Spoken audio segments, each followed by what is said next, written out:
السلام عليكم ورحمة الله وبركاته. وعليكم السلام ورحمة الله وبركاته. إن الحمد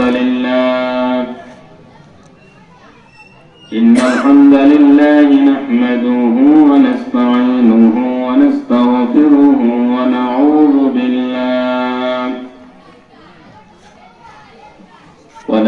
بالله من شرور أنفسنا ومن سيئات أعمالنا.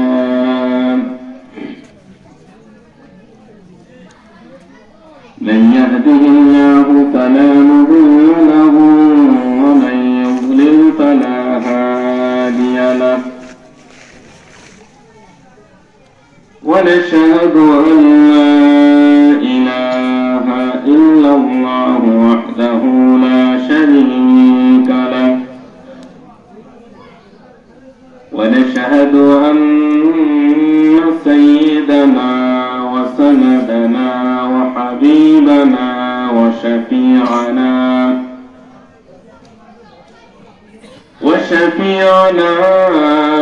ونبينا ومولانا محمد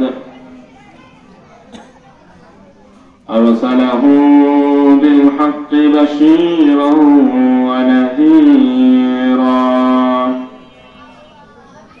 وداعيا إلى الله بإذنه وسراجا منيرا. أعوذ بالله من الشيطان الرجيم. بسم الله الرحمن الرحيم. يا أيها الذين آمنوا اتقوا الله حق تقاته ولا تموتن إلا وأنتم مسلمون.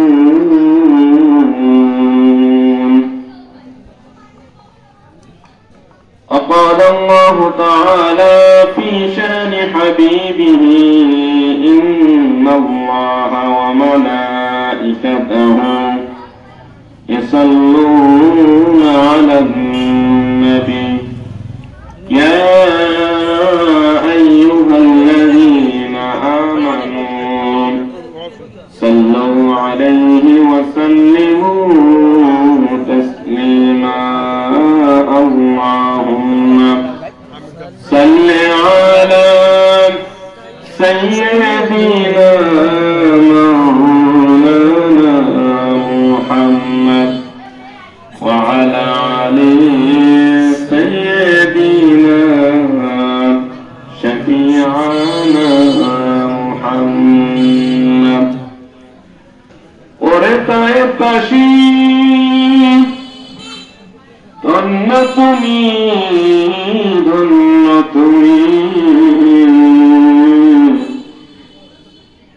তোমার বুকে বিশ্ব নবীর কদম বসি। আল্লাহুম্মা সবাই মুহাব্বতে আল্লাহুম্মা সাল্লি আলা সাইয়্যিদিনা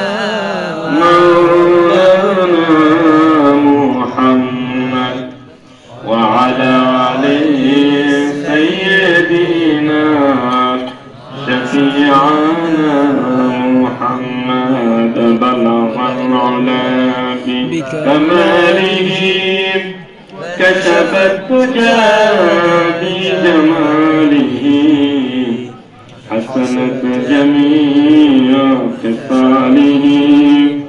صلوا عليه وآله.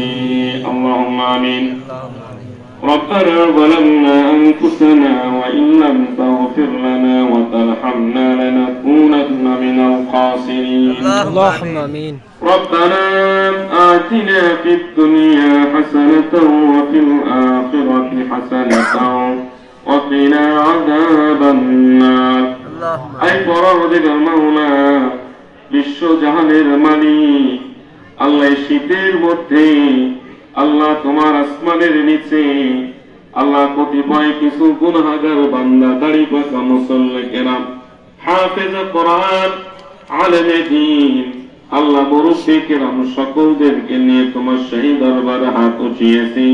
মাওলা গো মেহেরবানি করে তুমি আমাদের দুহাত খানে কবুল করে নাও।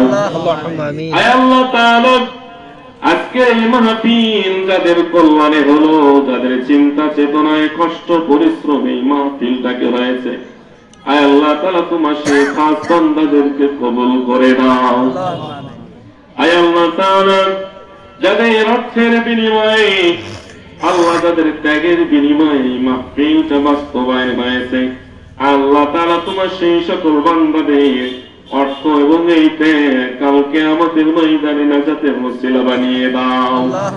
আয় আল্লাহ তাআলা আমরা যারা আজকে এসেছি আলোচনা করতে কিংবা শুনতে, আল্লাহ তাআলা আজকের এই মাহফিলের ওসিলায় আমাদের তামাম জীবনের সমস্ত গুনাহগুলো মাফ করে দাও। আয় আল্লাহ তাআলা এই মাহফিলে এমন কিছু আলোচনা করার তৌফিক দাও, শোনার তৌফিক দাও, যে আলোচনাটা আয় আল্লাহ তাআলা আমাদের তামাম জীবনের জন্য কাজে লাগবে, আমাদের হেদায়েতের কারণ হয়ে যাবে। আয় আল্লাহ তাআলা আমাদের সামনে চলার পথ আমাদের জন্য সহজ হয়ে যাবে। আয় আল্লাহ তাআলা সেই জন্য আমাদের এই মাহফিলটা কবুল করে নাও।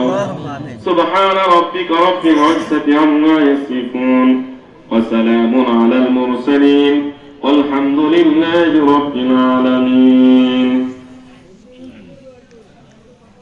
গাবগাছিয়া গাজীরহাট বাজারের ব্যবসায়ীদের উদ্যোগে আজকের এই ওয়াজ মাহফিলে চতুর্থ বার্ষিক ওয়াজ মাহফিলে সম্মানিত সভাপতি জনাব আলহাজ আব্দুল খালেক গাজী সাহেব উপস্থিত আছেন। আজকের এই অনুষ্ঠানের যিনি কর্ণধার, যার কষ্ট ক্লেশ চেষ্টার বরকতে আজকের এই মাহফিল অনুষ্ঠিত হচ্ছে, হযরত মাওলানা আলতাফ হোসেন সাহেব উপস্থিত আছেন। বিশিষ্ট উলামায়ে কেরাম হযরত মাওলানা হাফেজ ইব্রাহিম খলিলুল্লাহ সাহেব, হযরত মাওলানা হাফেজ ফরিদউদ্দিন সাহেব, আর উপস্থিত আমার এই দিনদার মুত্তাকি পরহেজগার মুসল্লি কেরাম, পর্দার অন্তরালে আমার মা এবং বোনেরা, সকলকে আমার সালাম জানাই। আসসালামু আলাইকুম ওয়া রাহমাতুল্লাহি ওয়া বারাকাতুহু। ওয়ালাইকুম আসসালাম ওয়া রাহমাতুল্লাহি। আপনারা সবাই ভালো আছেন? আলহামদুলিল্লাহ। লোক সংখ্যা কম হতে পারে কিন্তু আমাদের গলার আওয়াজ কম হবে না, ঠিক কিনা? 313 জন আল্লাহর পথে মুজাহিদ যদি ইসলামকে বিজয় করে গোটা বিশ্বব্যাপীকে জানিয়ে দিতে পারে, তাহলে আমরা এইখানে যে কয়জন আছি, আমরা এই কয়জনের মুখের আওয়াজ দিয়ে আমরা শয়তানকে তাড়িয়ে দিতে পারবো না ইনশাআল্লাহ। আল্লাহ তাআলা আমাদেরকে কবুল করুন বলেন আমিন। সম্মানিত ভাইরা, আমি আজকে আপনাদের মাঝে যেহেতু অনেক মুরব্বী কেরাম আছেন, এই এলাকায় আজকে আমার প্রথম মাহফিল। পিরোজপুর আমাদের স্বপ্নের জায়গা। কিসের জায়গা? স্বপ্নের জায়গা। এখানে আল্লামা সাঈদীর পূর্ণভূমি আমরা বলি, বলেন সুবহানাল্লাহ। আপনারা এমন একজন মানুষ পেয়েছেন, আপনার বরকতময়, যার হাত ধরে, যার কণ্ঠের আওয়াজ গোটা বিশ্বব্যাপী আলোড়ন সৃষ্টি করত, যে ব্যক্তি যার কথা শুনে হাজারো মানুষ ইসলাম গ্রহণ করেছে, লক্ষ কোটি মানুষ আল্লাহর দ্বীনের পথ খুঁজে পেয়েছে, সেই আল্লামা সাঈদীর উত্তরসূরি হলেন আপনার। আলহামদুলিল্লাহ বলেন। আলহামদুলিল্লাহ। আমার মনে আছে, আমি চুয়াডাঙ্গা জেলার মানুষ, আমি মাওলানা আমির হামজা একসাথে লেখাপড়া করেছি, এক এলাকার মানুষ। আমি যখন খুলনাতে আসছিলাম, যখন শুনেছি এখানে আল্লামা সাঈদের মাদ্রাসা আছে, আমার বাবা একজন প্রখ্যাত আলেম ছিলেন, আমি বাবাকে প্রথমেই বলেছিলাম যে আমি আর কোথাও পড়ি আর না পড়ি, আল্লামা সাঈদের মাদ্রাসায় আমি পড়বো ইনশাআল্লাহ। বাবা অনেক খুশি হয়েছিলেন যে তুমি সাইদের মাদ্রাসায় পড়া স্বপ্ন দেখেছো। আমি কোনোদিন স্বপ্ন দেখিনি এত বড় জায়গায় তুমি পড়াশোনা করবা। চুয়াডাঙ্গার মানুষ আমরা, আল্লাহ তাআলা স্বপ্নকে কবুল করেছিলেন। আল্লামা সাইদের মাহফিলে পড়ার সুযোগ আমাদেরকে দিয়েছে। পাশ থেকে আল্লামা সাইদিকে খেদমত করার সুযোগ আল্লাহ তাআলা দিয়েছেন। আল্লাহর কাছে শুকরিয়া আদায় করে আলহামদুলিল্লাহ। সেই মানুষটা আজকে না, আজকে যদি তিনি থাকতো, আজকের এই কঠিন মুহূর্তে দেশে আল্লামা সাইদির বাংলাদেশের সবচেয়ে প্রয়োজন ছিল, ঠিক কিনা বলে? তার আওয়াজ, তার দরাজ ভরা কোরআনের আওয়াজ আজকে মানুষের প্রয়োজন ছিল। আল্লামা সাইদির এই শূন্যতা কোনদিন পূরণ হবার নয়। আল্লামা সাইদি আমাদের বাংলার গর্ব, অথচ কিছু কুলাঙ্গার ইসলামের দুশমন আল্লামা সাইদিকে চিনতে পারেনি। তারা তিল তিল করে একজন বিশ্ববরেণ্য আলেমে কর্তৃক মুফাসসিরে কোরআন, কোরআনের পাখিকে তারা তিল তিল করে তারা মৃত্যুর মুখে দিয়েছে। এর ধিক্কার জানানোর ভাষা আমাদের নাই। প্রিয় ভাইরা আমার, আল্লামা সাইদি নেই কিন্তু কোরআন আমাদের মাঝে এখনো আছে, ঠিক কিনা বলেন? আমাদের কোরআন আছে, আল্লাহ তাআলা আমাদের কোরআন দিয়েছে। এই কোরআন যতদিন থাকবে আমাদের পথ চলার পথ চলতেই থাকবে, ঠিক কিনা বলেন? আমাদেরকে কেউ হারাতে পারবে না ইনশাআল্লাহ। আল্লামা সাইদের উত্তরসূরি আপনারা, আপনাদের অনেক দায়িত্ব আছে, অনেক গুরু দায়িত্ব আছে। তার পথ ধরে কোরআনের আওয়াজকে বিশ্বব্যাপী ছড়িয়ে দেওয়ার জন্য পিরোজপুর থেকে শুরু করে আজকে সেই পিরোজপুরে যদি এখানে ইসলামী বিপ্লব কায়েম হয়, ইসলাম যদি প্রতিষ্ঠিত হয়, তাহলে আল্লামা সাইদের স্বপ্ন কি হবে? বাস্তবায়ন হবে, ঠিক কিনা বলে? আপনারা রাজি আছেন তো ইনশাআল্লাহ? আল্লামা সাইদি যে সারা জীবনের স্বপ্ন ছিল আল্লাহর জমিন, আল্লাহ দ্বীন প্রতিষ্ঠা হবে, এটা আপনারা দেখিয়ে দিতে পারবেন ইনশাআল্লাহ। আল্লাহ আমাদেরকে কবুল করুক। সম্মানিত ভাইরা, আমি আপনাদের মাঝে আজকে যে আলোচনাটা এনেছি সেটা হলো যে আল্লামা সাইদির উত্তরসূরি হওয়ার জন্য, আল্লাহর একনিষ্ঠ বান্দা হওয়ার জন্য আমাদের কোন কোন গুণাবলী প্রয়োজন, ঠিক কিনা বলেন? এইটা আমাদেরকে আগে জানতে হবে। তা না হলে আমাদের মাঝে কে মুমিন আর কে মুনাফিক এটা বাছাই করা কি হয়ে যাবে? কঠিন হয়ে যাবে, যাবে না? বিশ্বনবী মুহাম্মদ রাসূলুল্লাহ যখন নামাজ পড়তেন, আল্লাহর নবীর পিছনে সবচেয়ে যেই ব্যক্তিরা বেশি নামাজ পড়তেন, তাফসীরে আসতেন 5 জন ব্যক্তি সবচেয়ে বেশি নামাজ পড়তেন। তার মধ্যে একজন ছিল আব্দুল্লাহ ইবনে উবাই। কে ছিল? আব্দুল্লাহ ইবনে উবাই। এই লোকটা আল্লাহ রাসূলের পিছনে সবচেয়ে বেশি নামাজ পড়তো। নামাজ পড়ার পরেও আল্লাহ তাআলা কোরআনের মধ্যে স্পষ্ট করে দিয়েছেন, ইন্নাল মুনাফিকিনা ফি দারকিল আসফালি মিনান নার। আল্লাহ তাআলা বলেছেন মুনাফিকরা জাহান্নামের সর্বনিম্ন স্তরে যাবে। আরে নামাজ পড়ার পরেও আমাদের মতো সুন্দর দাড়ি ছিল, পাগড়ি ছিল, টুপি ছিল, তারপর আল্লাহ তাআলা তাকে মুনাফিকি করে জাহান্নামের সর্বনিম্ন স্তরে তার জায়গা দিয়েছেন। তাহলে বোঝা গেল দাড়ি টুপি থাকলেই একজন মুমিন হয় না। কি হয়? দাড়ি টুপি থাকলে মুমিন হয় না। চেহারা সুরতে ইমানদার মনে হলে ইমানদার হয় না। আল্লাহ নবী বারবার বলে দিয়েছেন আত্তাকওয়া হাহুনা, আত্তাকওয়া হাহুনা। তাকওয়া থাকে অন্তরের মধ্যে। আল্লাহর মুত্তাকি হওয়ার জন্য কোরআনের মধ্যে যে গুণগুলা দিয়েছে, এই গুণগুলা যার মধ্যে আছেন তিনি হবেন আল্লাহর কোরআনের কাছে মুমিন, ঠিক কিনা বলেন? তারাই হবে মুমিন। ওটা কোরআন আমি পড়ে 16টা গুণ পেয়েছি। কয়টা গুণ? আল্লাহর কাছে মুমিন হতে হলে মোটামুটি 16টা গুণ। এই 16টা গুণ যার মধ্যে থাকবে তিনি একজন সাচ্চা মুমিন, বলেন সুবহানাল্লাহ। কয়টা গুণ? 16টা গুণ। সবগুলো আলোচনা করা সম্ভব না। আমি চেষ্টা করব তার মধ্যে কমপক্ষে যেগুলা খুব বেশি প্রয়োজন এরকম কিছু জিনিসগুলো আপনাদের মাঝে আলোচনা করব ইনশাআল্লাহ। আমরা চাইবো, অনেক মাহফিল আমরা শুনি, কিন্তু মাহফিল শোনার পর আমাদের ভাগ্যের পরিবর্তন হয় না, না আমলিয়াতের পরিবর্তন হয়, না ভাগ্যের পরিবর্তন হয়। এরকম মাহফিলের কোনো প্রয়োজন নেই। আছে যে মাহফিল হাজার ঘরে ঘরে এখন মাহফিল, কিন্তু তারপর চোরে কি কমছে? ডাকাতি কি কমছে? দুর্নীতি কমছে? কিছুই যখন কমিনি, বেপরদাহীন মানুষের সংখ্যা কম না বেশি? বেশি না? বেশি। তাহলে এত আলোচনা, এত মাহফিল হচ্ছে, কিন্তু আমাদের সমাজের পরিবর্তন নেই, মানুষের জীবনের পরিবর্তন নেই। তাহলে এত মাহফিল করে আমাদের লাভটা কি হচ্ছে বলেন? আমরা চাইব ইনশাআল্লাহ আজকের এই মাহফিলে আমরা যেই আলোচনাগুলো করব, যেই গুণগুলো আলোচনা করব, এই গুণগুলো যেন আমাদের জীবনে বাস্তবায়ন করতে পারি, আল্লাহ যেন সেই তৌফিক দান করেন। বলেন আল্লাহুম্মা আমিন। আজকে 16টা গুণের মধ্যে যদি 5টা থেকে 10টা গুণ আলোচনা করা যায়, এই 10টা গুণ যদি আপনার মধ্যে প্রতিষ্ঠিত হয়ে যায়, আজকের এই মাহফিল সফল, ঠিক কিনা বলেন? সম্মানিত ভাইরা, সমগ্র কোরআনের মধ্যে আলোচনা করে, রিসার্চ করে, গবেষণা করে আমি যে গুণগুলা পেয়েছি, সেই গুণগুলা আমি লিখিত নিয়ে এসেছি, যাতে করে প্রত্যেকটা মানুষের মধ্যে, আমার মধ্যে, আপনার মধ্যে, প্রত্যেকটা মানুষের মধ্যে এই 16টা গুণ আল্লাহ যেন প্রতিষ্ঠিত করে দেয়। বলেন আমিন। একটা গুণ আমার ব্যক্তিগত কথা না, প্রত্যেকটা গুণ কোরআন থেকে নিয়ে আনা হয়েছে, অর্থাৎ আল্লাহ লিখিত গুণ। বলেন সুবহানাল্লাহ। এই কয়টা গুণ যার মধ্যে থাকবে, সে পুরুষ হোক নারী হোক, আমি মনে করি তার জান্নাত ঠেকানোর মতো কোন শক্তি আর থাকবে না। বলেন সুবহানাল্লাহ। এর মধ্যে প্রথম গুণ কোরআনের মধ্যে বলে দিয়েছে, 1 নম্বর গুণ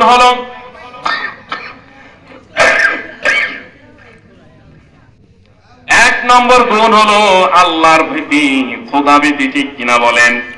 আল্লাহ ভয় বা আল্লাহ ভীতি কি জিনিস? আল্লাহ ভীতি।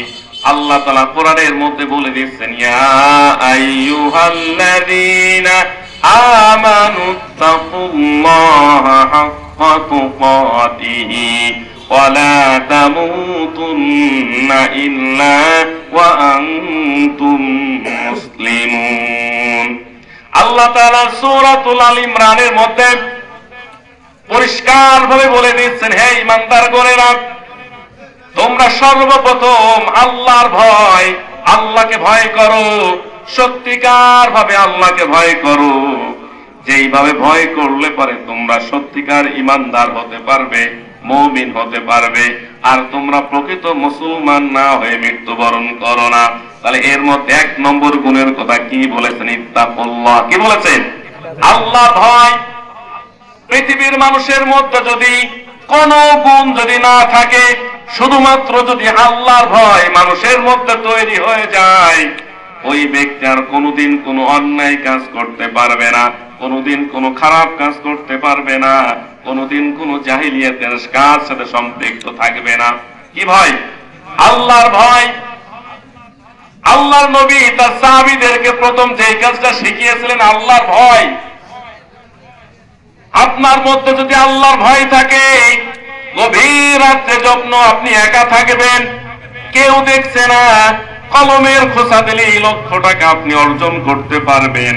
কেউ দেখেন অফিসে বসে আছেন, একজন ক্লায়েন্ট এসে গোপনে আপনাকে 1 লাখ টাকা দিল, 50,000 টাকা দিল, দেখলেন কেউ দেখলো না, আপনি 50,000 টাকা নিয়ে নিলেন।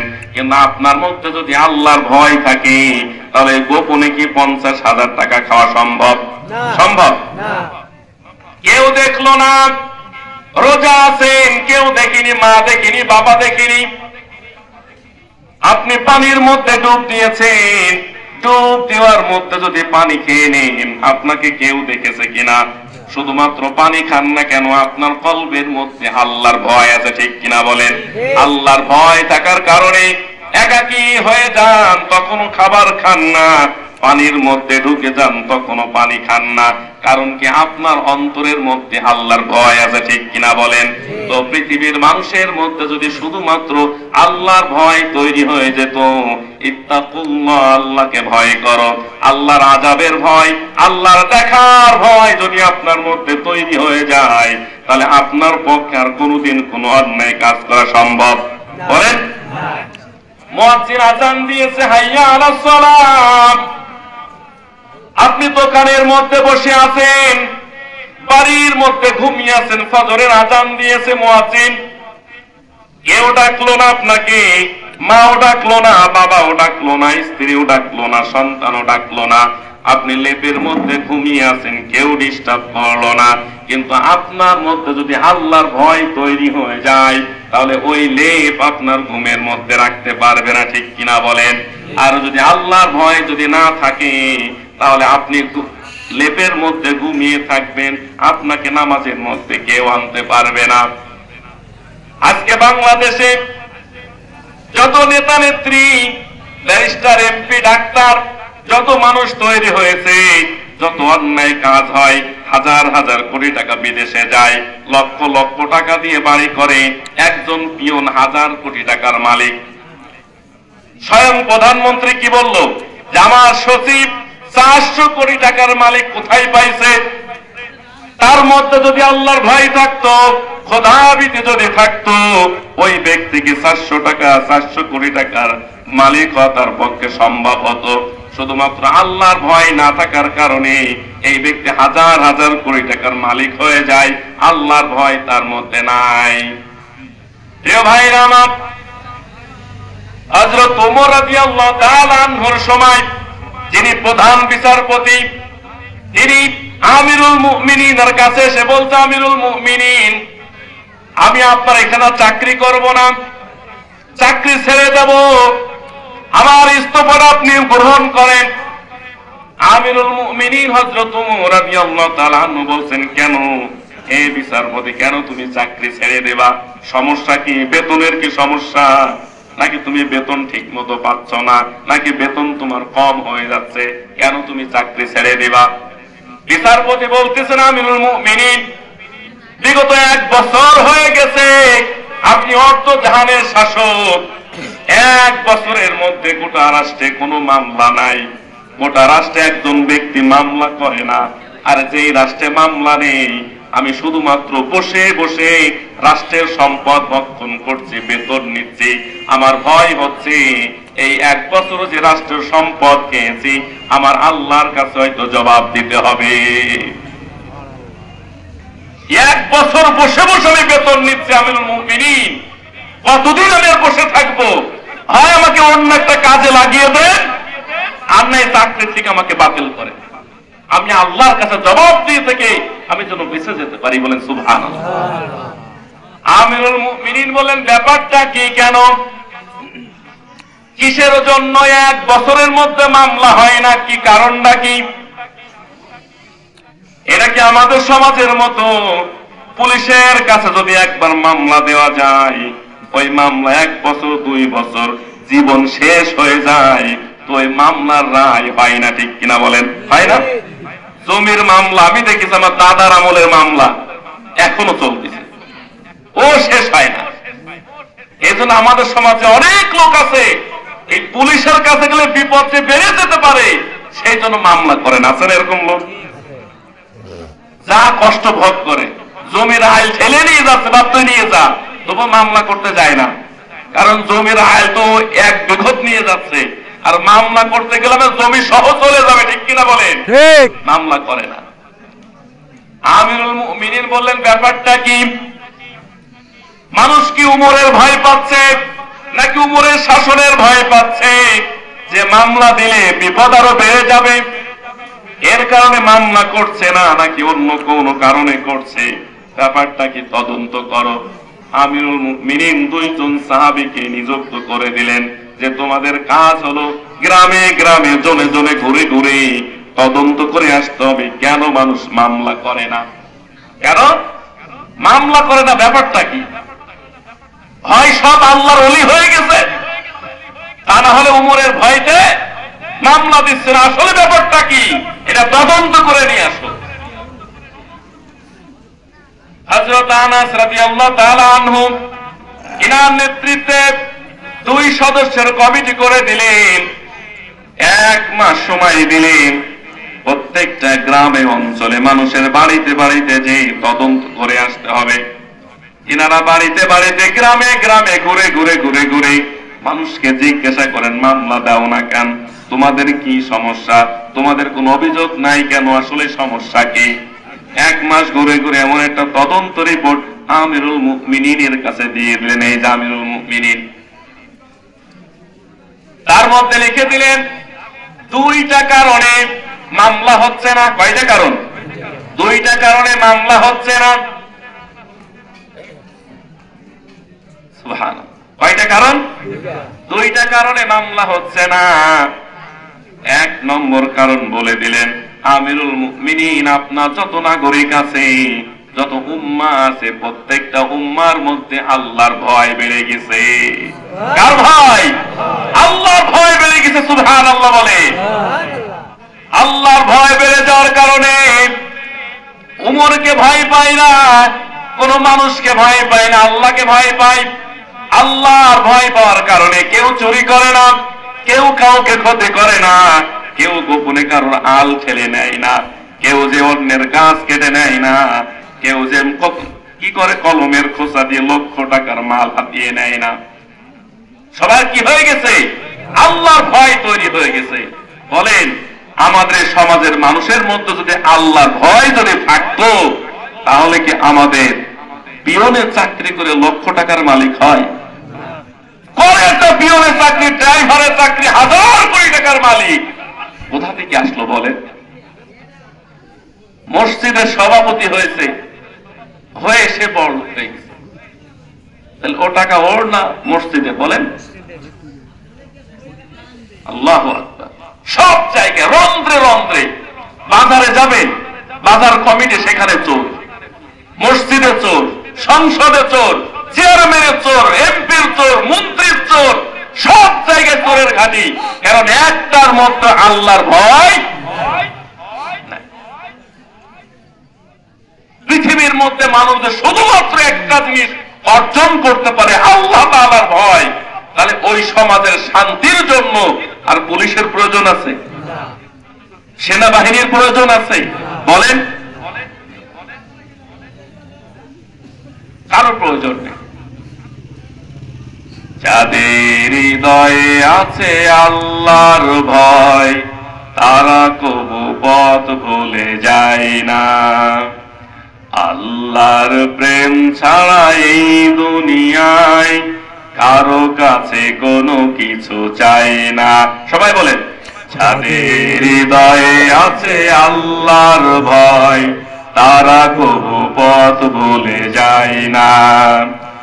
আল্লাহর প্রেম ছাড়া এই দুনিয়ায় কারো কাছে কোনো কিছু চাই না, কারো কাছে কোনো কিছু চাই না।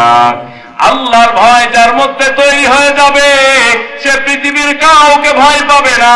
কোন পুলিশের ভয়ের দরকার নেই, কোন সেনাবাহিনীর ভয়ের দরকার নেই, প্রধানমন্ত্রীর ভয়ের দরকার নেই। যার কলবের মধ্যে আল্লাহর ভয় থাকে, ওই ব্যক্তি আর পৃথিবীর অন্য কোন কাউকে ভয় পায় না। ঠিক কিনা বলেন? আর আপনার কলব থেকে যদি আল্লাহর ভয় হারিয়ে যায়, আল্লাহ যদি আপনার কলব থেকে সরে যায়, আপনার কলবের মধ্যে প্রধানমন্ত্রীর ভয় তৈরি হবে, আপনার মধ্যে চেয়ারম্যানের ভয় তৈরি হবে, আপনার মধ্যে পুলিশের ভয় তৈরি হবে, আপনার মধ্যে সেনাবাহিনীর ভয় তৈরি হবে। আল্লাহর ভয় তখন আপনার ভিতর থেকে হারিয়ে যাবে। ঠিক কিনা বলেন? এই জন্য যে ইমাম সাহেবের কলবের মধ্যে আল্লাহর ভয় নেই, ওই ইমাম সাহেব চেয়ারম্যানের ভয় পায়, ওই ইমাম সাহেব মসজিদের সভাপতির ভয় পায়। আল্লাহর কথা বলতে গেলে ভাবে, এই কথাটা আমার সভাপতির মতের বাইরে যাবে কিনা। যেই বক্তার মধ্যে আল্লাহর ভয় নাই, ওই বক্তা যখন মঞ্চে আসবে আলোচনা করবে, তখন সভাপতি সাহেব কোন কথায় বিরক্ত হবে, এলাকার চেয়ারম্যান সাহেব, সরকারি দলের লোক আমার এই কথার মতের অমিল হয়ে যাবে কিনা, তাদের মনোক্ষুণ্ণ হবে কিনা, এই চিন্তা করবে। কারণ তার মধ্যে আল্লাহর ভয় নেই, তার মধ্যে কার ভয় আছে? এলাকার চেয়ারম্যান, এমপি, মন্ত্রীর ভয় আছে। আর আপনার কলবের মধ্যে যদি আল্লাহর ভয় তৈরি হয়ে যায়, আপনি কথা বলতে গেলে, কাজ করতে গেলে পৃথিবীর অন্য কাউকে ভয় পাবেন না। ঠিক কিনা বলেন? আল্লামা সাঈদী যদি আল্লাহকে ভয় না করে যদি অন্য কাউকে ভয় পেত, তাহলে তাকে এইভাবে নির্মমভাবে শহীদ হতে হতো না। ঠিক কিনা বলে? তাকে মন্ত্রিত্ব অফার দিয়েছিল, তাকে বলেছিল আপনি সারা জীবন যা চাইবেন আপনি তাই দেওয়া হবে, শুধুমাত্র আপনি ইসলামী আন্দোলন থেকে ইস্তফা দেন। তার মধ্যে কি ছিল? আল্লাহর ভয় ছিল, যে পৃথিবীর সব, পৃথিবীর নিয়ামত আমার কোনো প্রয়োজন নেই যদি আমার আল্লাহ আমার উপরে নাখোশ হয়ে যায়, ঠিক কিনা বলেন? পৃথিবী একদিকে, আল্লাহর ভালোবাসা আর একদিকে, আপনি কোনটা নেবেন? আল্লাহর, এটা আমরা পারি না। চাকরির কাছে আমাদের ঈমান হারা হয়ে যায়, একটা ভোটের কাছে ঈমান হারা হয়ে যায়। ভোটের আগে মাত্র 500 টাকা দিয়েছে, 1000 টাকা দিয়েছে, এইটার বদৌলতে আপনার ঈমান বিক্রি করে দিয়ে একজন জালিমকে আপনি ভোট দিয়ে আসেন, ঠিক কিনা? তার মানে আমাদের ঈমান বলে কিছুই নাই, আল্লাহর ভয় বলে আমাদের অন্তরে নাই। যদি আপনার কলবের মধ্যে ভয় থাকতো তাহলে ভোটের আগের দিন 500 টাকার কাছে আপনার ঈমান বিক্রি হতো না। আপনার কলবের মধ্যে যদি ভয় থাকে তাহলে মেম্বার হওয়ার পর আপনি জনগণের টাকা অবৈধভাবে আত্মসাৎ করে আপনি ঘর বাড়ি নিজের পেটকে আপনি ভরতে পারতেন না, কারণ শুধুমাত্র আপনার মধ্যে আল্লাহর ভয় নেই, ঠিক কিনা বলেন? তাহলে আপনার যদি ইমানদার হতে হয়, আল্লাহর প্রিয় মানুষ হতে হয়, তাহলে 1 নম্বর গুণ কি অর্জন করতে হবে বলেন? কি গুণ? আল্লাহর ভয়। শুধুমাত্র আল্লাহর ভয় করেন পৃথিবীতে। তাহলে যে যুবক ভাইরা, যুবক ভাইরা, এখন যেইভাবে প্রেম প্রীতি বেড়ে গেছে, মোবাইলে 1000 টাকা, হাজার মিনিট আপনি ক্ষয় করেন, বাপ মা দেখছে না, কেউ দেখে না, রাত্রেবেলা নিজের ঘরের মধ্যে শুয়ে থেকে লেপের মধ্যে মোবাইল একখান নিয়ে আপনি আপনার প্রেমিকার সাথে গল্প করছেন। আপনি মনে করছেন আপনার মা দেখছে না, বাবা দেখছে না, কিন্তু কে দেখছে? আল্লাহ দেখছে না? আপনি যে লেপের মধ্যে বসে অবৈধ আর মেয়ের সাথে কথা বলছেন, অবৈধ সম্পর্ক করলেন, হে যুবক, তোমার কলবের মধ্যে যদি আল্লাহ ভয় থাকতো তাহলে তুমি লেপের মধ্যেই অন্যায় কাজ করতে পারতে। আমাদের যুবকদের মধ্যে আল্লাহর ভয় নাই, যার কারণে এখন যার সন্তান বেড়ে গেছে, অবৈধ সম্পর্ক বেশি হবার কারণে কেউ কাউকে ভয় পায় না, শুধুমাত্র আল্লাহর ভয় উঠে গেছে। ভয় পায় বাবার ভয় পায়, ভয় পায় পুলিশের ভয়, পুলিশ থাকলে পরে আল্লাহওয়ালা হয়ে যায়। পুলিশের বাড়ি যখন তাকে ভালো হয়ে যায়, এই যখন দেখবেন দুর্নীতি বিরোধী অভিযান চালাই, সাময়িকের জন্য ভালো হয়ে যায়, অভিযান যেই বন্ধ হয়ে যায় আবার যা তাই হয়ে যায়, কারণ তাদের মধ্যে আল্লাহর ভয় নেই, ভয় আছে পুলিশের। কার ভয়? পুলিশের ভয়, সেনাবাহিনীর ভয়। সেনাবাহিনী যখন আসে তখন ভয়টা পালায়। প্রিয় ভাইরা আমার, এর জন্য আমাদের কলবের মধ্যে কার ভয় তৈরি করতে হবে? আল্লাহ। আল্লাহর ভয় তৈরি করতে গেলে কিছু গুণ আছে। কি আছে? এমনিতে গুণটা হবে না। কি হবে না? যতই বলি আপনাকে আল্লাহর ভয় করেন, কিছু গুণ আছে যে গুণগুলোতে না হয় আপনার মধ্যে আল্লাহর ভয় তৈরি হবে না। এরপরে আলোচনা সেইগুলো আসতেছে, যেইগুলা করলে পারে আল্লাহর ভয় তৈরি হবে। এই গুণগুলা প্রত্যেকটা একটার সাথে আরেকটার সম্পর্ক। ভাইরা আমার, হযরত শেখ ফরিদ রাহিমাহুল্লাহ আলাইহির নাম শুনেছেন? শেখ ফরিদ রাহিমাহুল্লাহ আলাইহি ছোট্ট মানুষ, মা তাকে পাঠিয়েছে জ্ঞান অর্জনের জন্য। মা পাঠিয়েছে, যাও বাবা, অমুক জায়গায় একজন আলেম আছে, নদী পার হয়ে যেতে হবে, সেখানে যাও, ওই আলেম তোমার কাছে এমন একটা জ্ঞান তার কাছে আছে, সেই জ্ঞানটা অর্জন করে আসো। শেখ ফরিদ চলে গেছে, হাঁটতে হাঁটতে নদী পার হয়ে চলে গেছে। বইয়ের মধ্যে আছে যাই নামাজ বিছাই দিয়েছে, যাই নামাজের উপরে দাঁড়িয়ে আছে, পানির উপর দিয়ে ভেসে চলে যাচ্ছে। নদীর ওই পার থেকে দেখছে একটা যুবক ছেলে নদী পার হয়ে আসছে, যাই নামাজের উপরে দাঁড়িয়ে। উনি চিন্তা করলে এমন বালকের মধ্যে এমন ইলম আছে, এমন ইলমে তাজাল্লি আছে, আল্লাহর ভয় আছে, এমন আল্লাহভীতি গুণ আছে, যার কারণে পৃথিবী তার হয়ে গেছে। ঠিক কিনা বলেন?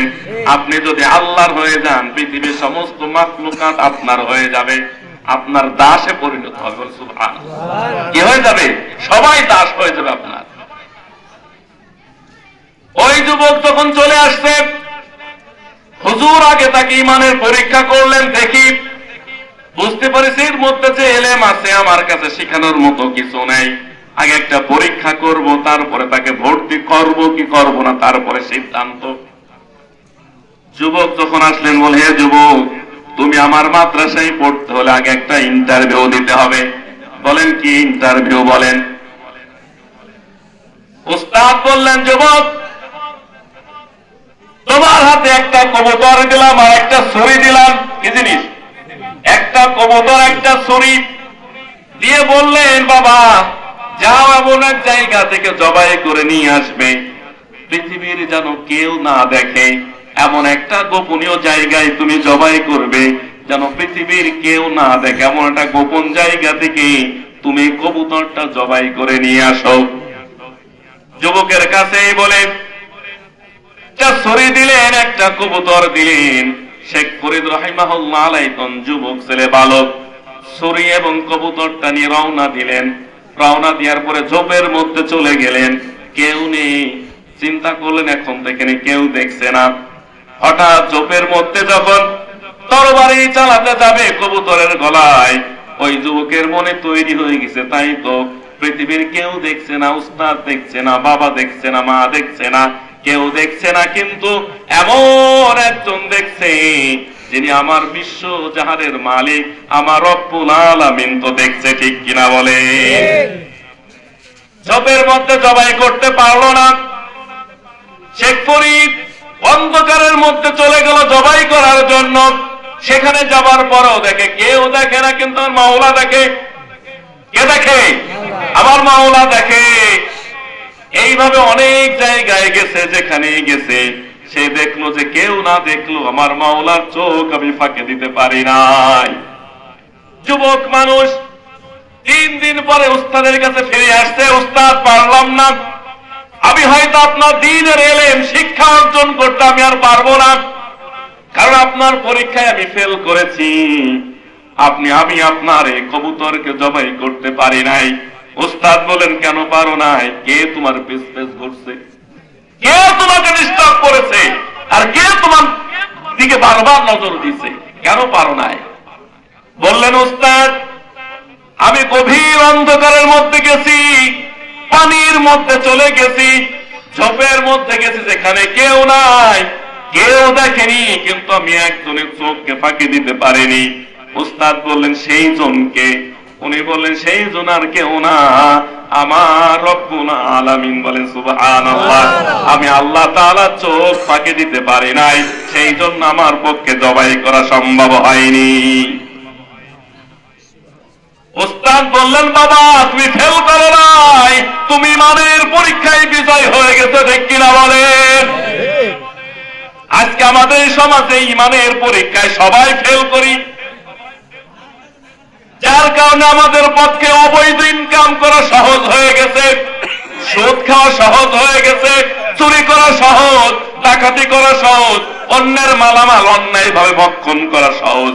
এই জন্য আমাদের সমাজে মুসলমান হবার পরেও আমাদের সমাজের লোকগুলা সবচেয়ে খারাপ। কারণ কি?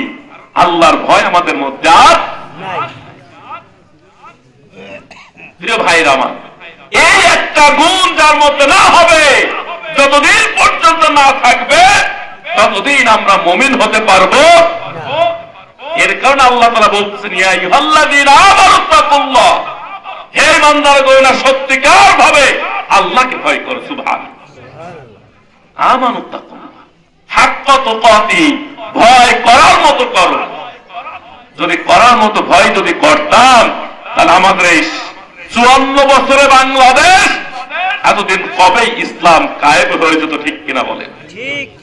তার মূল কারণ হলো আমাদের মধ্যে আল্লাহর ভয় না থাকার কারণে 54 বছর বাংলাদেশ স্বাধীনতা অর্জন করেছে, সবাইকে 90% মুসলমান, তারপরও ইসলাম এদেশে কায়েম হয় না। ঠিক কিনা বলেন? মূল কারণ কি?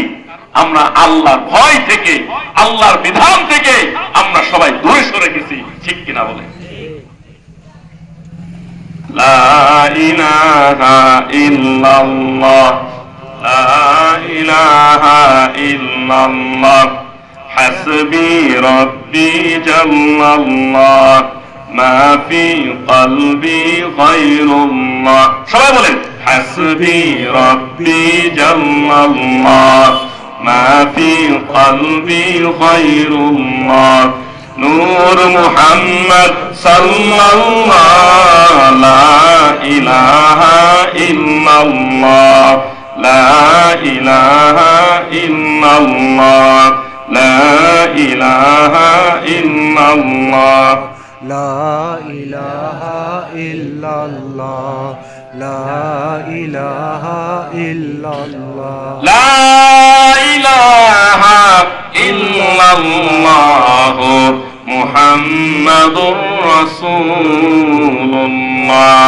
বলেন সুবহানাল্লাহ।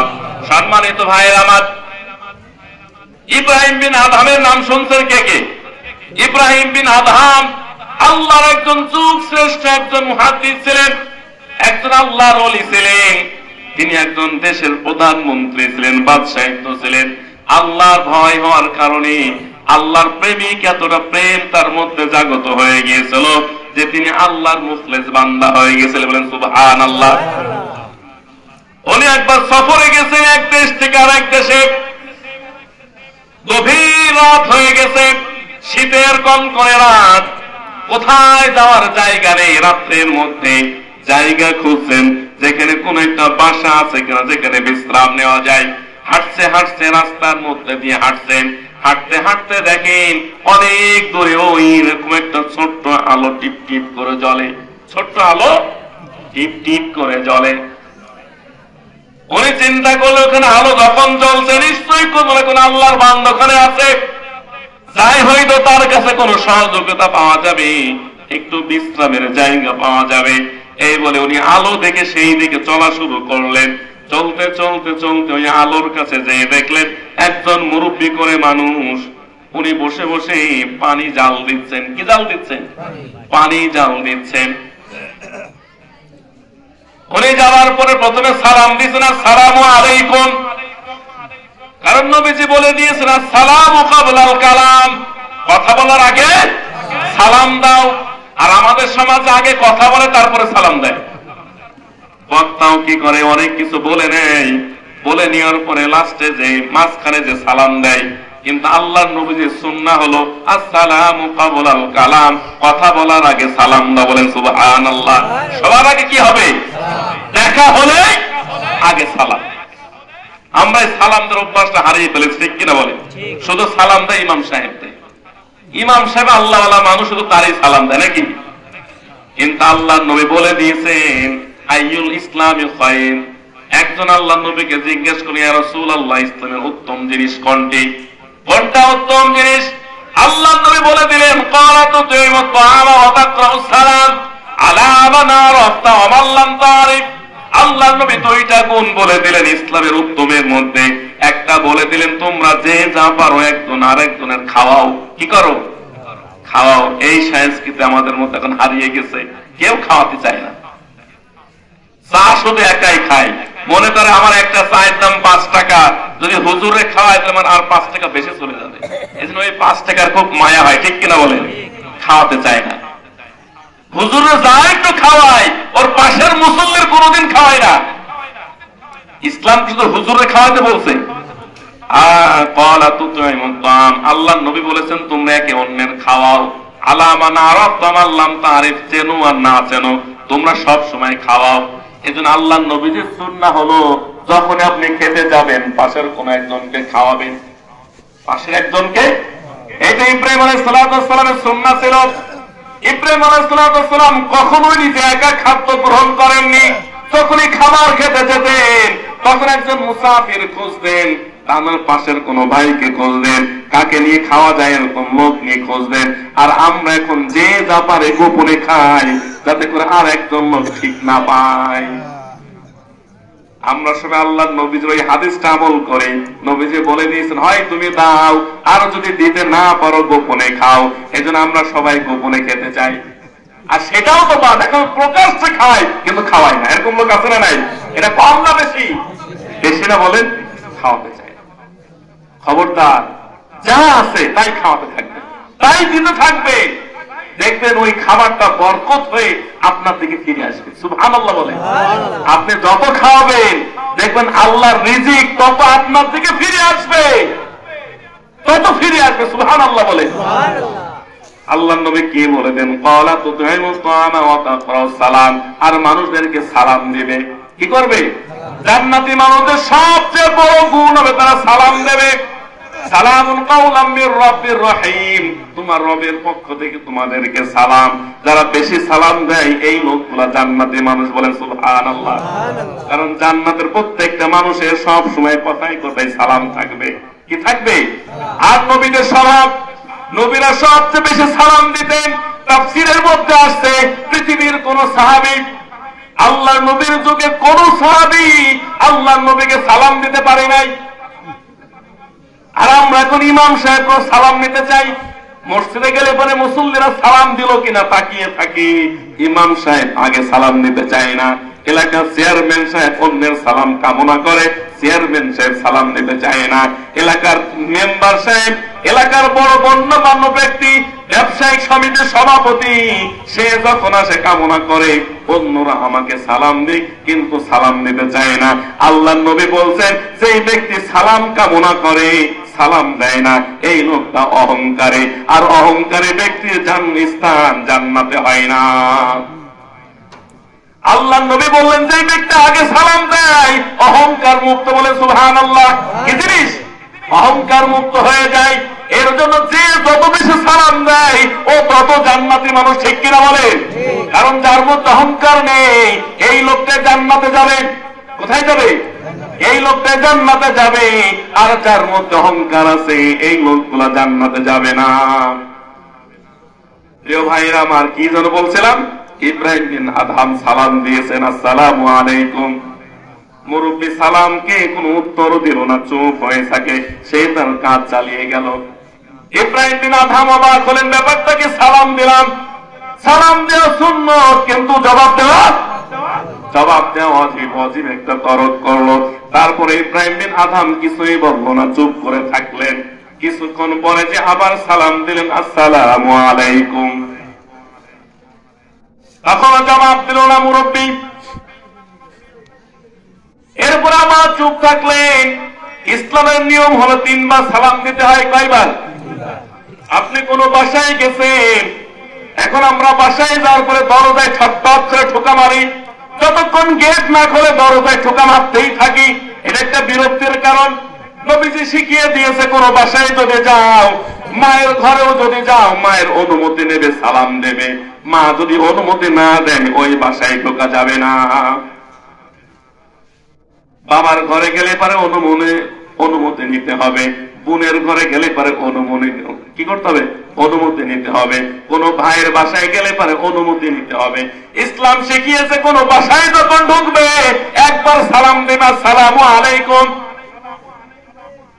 যদি জবাব দেয় তাহলে মনে করবে জবাব তোমার যাওয়ার জন্য অনুমতি হয়ে গেল। আর যদি জবাব না দেয় অপেক্ষা করবে, আবার সালাম দেবে, আসসালামু আলাইকুম। 2 বার যদি জবাব না দেয়, 3 বার আবার সালাম দেবে। 3 বার পরেও যদি তিনি সালামের উত্তর না দেয়, জবাব না দেয়, তাহলে ওই ঘরে আর বিরক্ত না করে তুমি আস্তে করে ফিরে চলে যাও। এটা হলো ইসলামের শিক্ষা। আর আমরা যতক্ষণ পর্যন্ত গেট না খোলে ততক্ষণ ডাকতেই থাকি। এটা হলো কি? কষ্টের কারণ। কি কারণ? এই আদতগুলো আমাদেরকে খেয়াল রাখতে হবে। একজন মুসলমান আর একজন মুসলমানকে কোনোভাবে কষ্ট দিতে পারে, কিন্তু একজন মুসলমান কষ্ট দিতে পারবে না। আর আমার তাবলীগের ভাইয়ের একজন মুসলমান আর একজন মুসলমানকে হত্যা করতে কার পণ্য? এখন আর কার পণ্য করছে না। যে ভাইগুলো একসাথে এক প্লেটে ভাত খেয়েছে, আজকে সেই ভাইরা এক ভাই আরেক ভাইকে খুন করছে। এর চেয়ে বড় লজ্জাজনক, এর চেয়ে বড় দুঃখজনক ঘটনা মুসলমানদের নাই। ঠিক কিনা বলে? অতি শীঘ্র আমি তাবলীগ ভাইদেরকে বলবো, এই হিংসা থেকে বেরিয়ে আসুন, একজন আরেকজনের বদনাম করা থেকে বিরত থাকুন। আপনারা ইসলামের খেদমত করে ওয়েলকাম জানাই, কিন্তু এই বলে ইসলামের ক্ষতি করবে, ইসলামের সাথে বেয়াদবি করবে, আপনাদের হাতে রক্তে রঞ্জিত হবে, এটা আমরা কোনোভাবেই কামনা করি না। ইজতেমা করা কি ফরজ? ফরজ না ওয়াজিব? ফরজ না ওয়াজিব না। নফল ইবাদত পালন করতে যে যদি কোনো ভাইকে হত্যা করা হয় তাহলে নফল ইবাদত বন্ধ করা ওয়াজিব হয়ে যাবে। মানুষের জীবনের গুরুত্ব আগে, ঠিক কিনা বলেন? মানুষের জীবনের গুরুত্ব সবচেয়ে বেশি।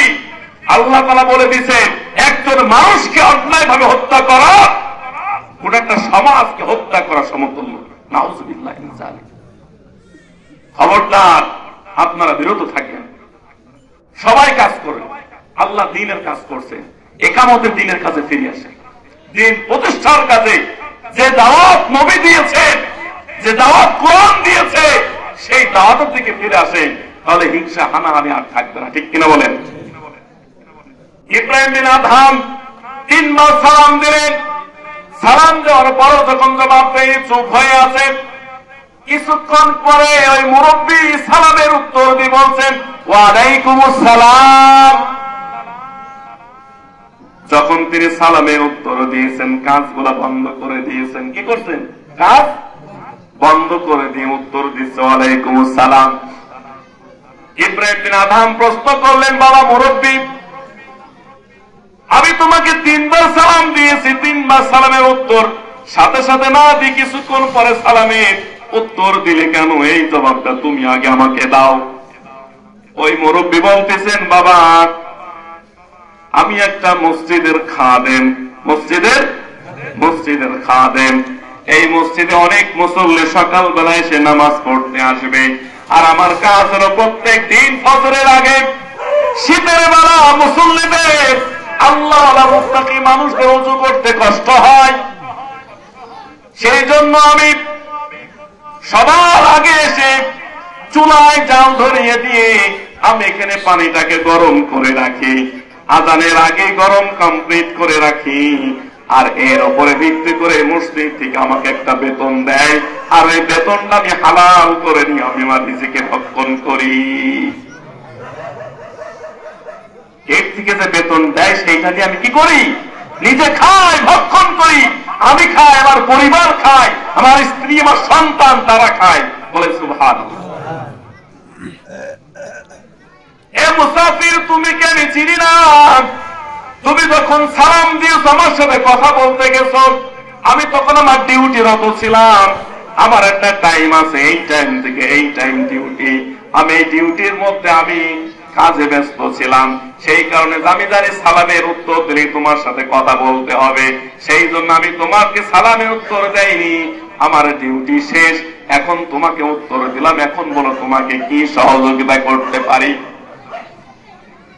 কারণ আমি যদি আমার কাজের মাঝখানে ফাঁকে দিয়ে তোমার সাথে কথা বলি, তাহলে আমার কাজের ফাঁকে দেওয়া হবে, আর কাজের ফাঁকে যদি দিই আমার রিজিকটা হারাম হয়ে যাবে।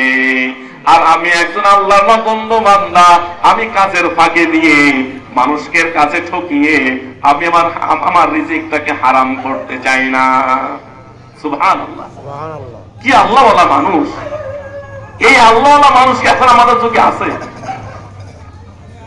ইব্রাহিম বিন আদহাম চিৎকার করে বললেন, হে মুরব্বী, তোমার মতো তো আল্লাহওয়ালা মানুষ আমি আমার জীবনে দেখি নাই। আমার বিশ্বাস আল্লাহ তাআলা তোমার প্রত্যেকটা দোয়া, তোমার সকল নেক আমলগুলো আল্লাহ তাআলা কবুল করে নিয়েছেন। হে মুরব্বী, তোমার কাছে জানতে চাই, তোমার মতো এরকম মুখলেস বান্দা, আল্লাহওয়ালা মুত্তাকি বান্দা পৃথিবীতে যে থাকবে, তার এমন কোন দোয়া থাকবে না যে দোয়া আল্লাহ তাআলা কবুল করবে না। আপনি যত বেশি আল্লাহর হবেন, আপনি দোয়া করে দেখবেন, আপনার দোয়া বলতে দেরি হবে, কিন্তু আল্লাহর কবুল করতে দেরি হবে না। সুবহানাল্লাহ। কবুল করতে দেরি হবে না। আমরা দোয়া করতে করতে মরে যাই, আমাদের দোয়া কবুল হয় না। তার মূল কারণ হলো আল্লাহর ভয় আমাদের অন্তরের মধ্যে নাই। মুরব্বী তখন চিৎকার করে বললেন যে মুসাফির, আমি আল্লাহর কাছে যে দোয়া করি সব দোয়া আল্লাহ তাআলা কবুল করেছে, কিন্তু আল্লাহ তাআলা আমাকে এখন একটা দোয়া কবুল করে নাই। কয়টা দোয়া? একটা দোয়া এখনো কবুল করে নাই। ইব্রাহিম আদম বলেন, সেই দোয়াটা কি দোয়া যে তুমি আল্লাহর কাছে করেছো এখনো কবুল হয় নাই? মুরব্বী বলেন, আমি শুনেছি বর্তমান যুগে সব একজন আল্লাহর ওলি আছে, তার নাম আমি শুনেছি, নাম হলো ইব্রাহিম বিন আদহাম। আমি আল্লাহর কাছে দোয়া করেছি, আল্লাহ তাআলা এই আল্লাহওয়ালা মানুষের সাথে আমাকে সাক্ষাৎ না করা পর্যন্ত তুমি আল্লাহ আমাকে মৃত্যু দিবা না। আল্লাহ তাআলা এই দোয়াটা এখনো কবুল করে নাই। সেই ইব্রাহিম বিন আদহাম আল্লাহর ওলির সাথে আমার এখনো সাক্ষাৎ হয়নি। ইব্রাহিম বিন আদহাম তখন চিৎকার করে উঠেছেন। উনি বললেন, হে মুরব্বী, তুমি এমন একটা আল্লাহর মুখলেস বান্দা, তোমার দোয়া আল্লাহ কোনটাই না কবুল করে রাখতে পারে না। তোমার এই শেষ দোয়াটা কবুল করার জন্যই এক দেশ থেকে আল্লাহ তাআলা সেই ইব্রাহিম বিন আদহামকে তোমার পায়ের কাছে লুটিয়ে দিয়েছে। তুমি যে ইব্রাহিম বিন আদহামের কথা তুমি স্বপ্ন দেখো, সেই ইব্রাহিম বিন আদহাম আজকে তোমার পায়ের কাছে বসে আছে। বলে সুবহানাল্লাহ। প্রিয় ভাইরা আমার, আজকে আমরা তো সত্যিকার প্রত্যেকটা জায়গায় আল্লাহকে ভয় অর্জন করতে পারতাম, খোদা ভীতি যদি অর্জন করতে পারতাম, তাহলে আল্লাহ তাআলা আমাদের প্রত্যেকটা দোয়া এরকম করেই কবুল করতেন। বলেন সুবহানাল্লাহ। আমরা কি এই গুণটা অর্জন করতে পারবো? ইনশাআল্লাহ পারবো তো ইনশাআল্লাহ। লা ইলাহা ইল্লাল্লাহ, লা ইলাহা ইল্লাল্লাহ, হাসবি রব্বি জাল্লাল্লাহ, মা ফি কলবি গায়রুল্লাহ, নূর মুহাম্মদ সাল্লাল্লাহ, লা ইলাহা ইল্লাল্লাহ। সবাই তাকবীর বলে, নারায়ে তাকবীর, আল্লাহু আকবার, নারায়ে তাকবীর, আল্লাহু আকবার। দুই নম্বর গুণ আল্লাহ তাআলা কি বলতেছেন? আল্লাহ তাআলা দুই নম্বর গুণের মধ্যে বলে দিচ্ছেন, ইন্নামাল মুমিনুনা আল্লাযীনা আমানু বিল্লাহি ওয়া রাসূলিহি সুম্মা লাম ইয়ারতাবু। আল্লাহ তাআলা বলে দিচ্ছেন, ঈমানদাররা আল্লাহর উপর ঈমান আনবে। কার উপরে? আল্লাহর উপর ঈমান আনবে, আল্লাহ রাসূলের উপর ঈমান আনবে। এরপরে সুম্মা লাম ইয়ারতাবু, আর সন্দেহ করবে না। কি করবে না? যার উপর ঈমান আনছে তার উপরে সন্দেহ করবে না। কি করবে না? বলেন, পরিষ্কার করে বলেন, সন্দেহ করবে না। তার মানে কেমন? এই একটা আমল আমাদের মধ্যে না থাকার কারণে বাংলাদেশে ইসলাম কায়েম হয় না। ইসলাম কায়েম এই একটা আমলের কারণে। তার মানে আপনি নামাজ পড়েন, রোজা রাখেন, কপালে এখানে দাগ হয়ে গেছে, তারপরও ওই লোকটা ইসলাম বিজয় হোক সেই জন্য ভোট দেয় না। কারণ কি? ওই ব্যক্তি মনে করেন এই বাংলাদেশে যদি ইসলাম আসে, বাংলাদেশে যদি ইসলাম প্রতিষ্ঠিত হয়ে যায়, তাহলে বাংলাদেশের মানুষ না খেয়ে মরবে। ভারত সহযোগিতা করবে না, আমেরিকা সহযোগিতা করবে না, রাশিয়া সহযোগিতা করবে না। বিধায় ইসলাম যদি কায়েম হয়ে যায়, আমরা সবাই না খেয়ে মারা যাব। সেই জন্য নামাজ পড়ে, রোজাও রাখে, কিন্তু ইসলামিক দলের ভোট দেয় না। সুম্মা লাম ইয়ারতাবু, তার ওনার ঈমান এখনো খালেস হয়নি। কি হয়নি? এখন ইসলামের মধ্যে সন্দেহ আছে। কি আছে? নামাজ পড়ে কিন্তু সন্দেহ আছে যে ইসলাম কায়েম হলে রিজিক আল্লাহ তাআলা যে দেবে, এর প্রতি তার ঈমান নাই। ঠিক কিনা বলেন? কি নাই? ঈমান নাই। অনেক বড় বড় আল্লাহওয়ালা মুখলেস বান্দা, সেও চায় না যে ইসলাম কায়েম হোক। সেও মনে করে যে এই ইসলাম যদি কায়েম হয়ে যায়, এখনকার যে লোক, এখনকার যে জামানা, এই জামানায় আর ইসলাম প্রতিষ্ঠিত করা সম্ভব না। সেই জন্য ওনারা ইসলামকে ভোট না দিয়ে জাহেলিয়াতের কাছে ভোট দেয়। কারণ কি? সে এখনো পর্যন্ত ঈমান আনতে পারেনি যে ইসলাম একটা পূর্ণাঙ্গ জীবন ব্যবস্থা, এর উপর এখনো ঈমান আনতে পারে। বুঝা গেল? সুম্মা লাম ইয়ারতাবু। আল্লাহ তাআলা বলতেছেন যে ঈমানের প্রতি, যে আল্লাহর প্রতি ঈমান এনেছো, নবীর প্রতি ঈমান এনেছো, সুম্মা লাম ইয়ারতাবু, এই বিষয়ে আর কোনো সন্দেহ করা যাবে না। আর কোন? তার মানে আপনি যখন ঈমান আনছেন, খাওয়াবে কে? আমাদের কি ভারত খাওয়াবে? আমাদেরকে আমেরিকা খাওয়াবে? আমাদেরকে রাশিয়া খাওয়াবে, বরঞ্চ পৃথিবীর সবচেয়ে মালিক যিনি, আল্লাহু খায়রুর রাযিকিন। আল্লাহ শুধু তাই বলে নাই, আল্লাহ বলেন ইন্নাল্লাহা ইয়ারযুকু মান ইয়াশাউ বিগাইরি হিসাব। আমি আল্লাহ তোমাদের এমন রিজিক দিতে পারি যে রিজিকের কোনো হিসাব থাকবে না, ঠিক কিনা বলেন? আপনারা জানেন না, আরবের বুকে আল্লাহর নবী যখন ইসলাম শুরু করেছিলেন, আরবের লোক গরিব ছিল না বড় লোক ছিল? গরিব ছিল না? আল্লাহর নবী অসংখ্য দিন না খেয়েছিলেন। মা আয়েশা সিদ্দিকা রাদিয়াল্লাহু তাআলা আনহা বলতেছেন, আমাদের গোটা জিন্দেগিতে এমন একটা দিন হয়নি যে পরপর 3 বেলা আমরা পেট ভরে খেয়েছি। পরপর 3 বেলা পেট ভরে খেয়েছি, এরকম দিন আমাদের কোনোদিন হয়নি। আল্লাহু আকবার। আর আপনি আমি যদি বলি যে আমরা পেট ভরে খাইনি, এরকম কবে গেছে, এটাকে বলতে পারবেন? আপনার মনে আছে যে অমুক দিন আমি পেট ভরে খাইনি? এরকম লোক আছে না নাই? কম না? বুঝে পা কঠিন ব্যাপার। তা আমরা সবাই বড় লোক না, ঠিক কিনা বলেন? কিসের বরকতে? ইসলামের বদৌলতে। বলেন সুবহানাল্লাহ। সেই আরবের লোকেরা, সেই আরবের লোক ইসলাম পাওয়ার কারণে, ইসলাম প্রতিষ্ঠিত হওয়ার কারণে আজকে এমন একজন ব্যক্তি পাওয়া যাবে না যে আরবে জন্মগ্রহণ করেছে কিন্তু সে গরিব, ঠিক কিনা বলেন? কোন গরিব নেই। আরবে জন্মগ্রহণ করেছে না আরবের লোক, কিন্তু গরিব, এরকম একজন ব্যক্তিকেও পাওয়া যাবে না। বলেন সুবহানাল্লাহ। এই বরকতটা কিসের? ইসলামের। কিসের বরকত? আল্লাহ নবী স্পষ্ট বলে দিয়েছেন, তুমি যদি 5 ওয়াক্ত সালাত সঠিকভাবে আদায় করতে পারো, আমি আল্লাহ তাআলা তোমার রিজিকের দায়িত্ব নেব, ঠিক কিনা বলেন? কিসের দায়িত্ব নেবেন? ওই লোকরা বদমাইশ হোক আর যাই হোক 5 ওয়াক্ত নামাজ ঠিক মতো পড়ে। আরবের লোকরা নাকি জানেন 5 ওয়াক্ত নামাজ ঠিক মতো পড়ে। আযান যখন হয় সমস্ত মার্কেট গুলো বন্ধ হয়ে যায়। আযান যখন হয় মসজিদ ভরে যায়। নামাজ না পড়ে কেউ থাকতে পারে না। শুধুমাত্র আমি মনে করি নামাজের বরকতে তারা আল্লাহ সবাইকে ধনী বানাই দিয়েছে। সুবহানাল্লাহ। আর আমাদের সমাজে দেখবে আযান হলে পরে মসজিদ শূন্য। কোন রকম শুক্রবারের দিন মুসল্লি পাওয়া যায়, বাকি ওয়াক্ত গুলায় ফজরের সময় গেলে বলতো কান্না আসে, ঠিক কিনা বলেন? ফজরের নামাজে মুসল্লি গেলে পরে মসজিদ আমাদের জন্য বদ্ধ হয়ে পড়ে। আল্লাহু আকবার। আমরা কোথায় আছি?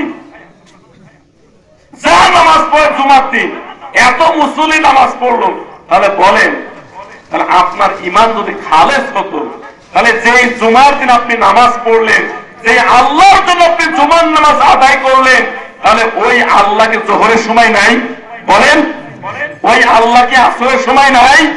ওই আল্লাহকে ফজরের সময় নাই? ওই আল্লাহকে মাগরিবের সময় নাই? ওই আল্লাহ ইশার সময় নাই? তাহলে তুমি বান্দা যে জুমার সময় নামাজ পড়লে যে আল্লাহর ভয়ে, তাহলে ওই আল্লাহ কোথায় গেল? বলেন, বলো কি আমাদের কলবের মধ্যে আল্লাহর ভয় আছে? যদি আল্লাহর ভয় থাকতো তাহলে আপনি যেমন জুমার নামাজ আদায় করতেন ফজরের সময়, তেমন আপনি কি হতেন? নামাজে হাজির হতেন। কারণ ইসলাম এখন আমরা বুঝিনি। ইসলাম যে কল্যাণ, নামাজ পড়লে তোমাদের রিজিক পেয়ে যাবে, ইসলামের পথে আসলে আমরা ধনী হয়ে যাব, এটা আমরা এখনো বুঝতে পারি। এই জন্য আল্লাহ বলতেছে ঈমান আনার পরে ইসলামের প্রতি আর কোন দ্বিধা দ্বন্দ্ব সংশয় রাখা যাবে না। থাকবে ইনশাআল্লাহ এটা, এরকম কোন সংশয় সন্দেহ রাখা যাবে না। ক্লিয়ার? আপনি ইসলামের পথে যখন আসছেন এটাকে পরিপূর্ণ হবে। আল্লাহ বলতেছেন ইয়া আইয়ুহাল্লাযীনা আমানু দুখুলু ফিস সিলমি কাফা, তোমরা ইসলামে যখন প্রবেশ করেছো পরিপূর্ণভাবে ইসলামে প্রবেশ করো। সুবহানাল্লাহ বলেন।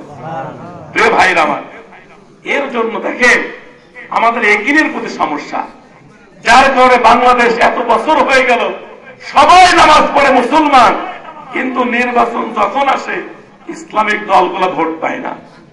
কি পায় না? আমাদের ঈমানের ঘাটতি, সুম্মালামের তাব এখন আমরা বিশ্বাস করতে পারি না। এর জন্য এই জায়গা আমাদের ঠিক করতে হবে ইনশাআল্লাহ। তারপরে 3 নাম্বার আল্লাহ তাআলা বলে দিচ্ছেন, 3 নম্বর যখন আপনার এই 2টা গুণ অর্জন হয়ে যাবে, আল্লাহর ভয় যখন জাগ্রত হয়ে যাবে, একিন যখন চলে আসবে, আমি ইসলামের পথে যে আসছি, এই ইসলাম আমার জন্য সব, জীবন মৃত্যু।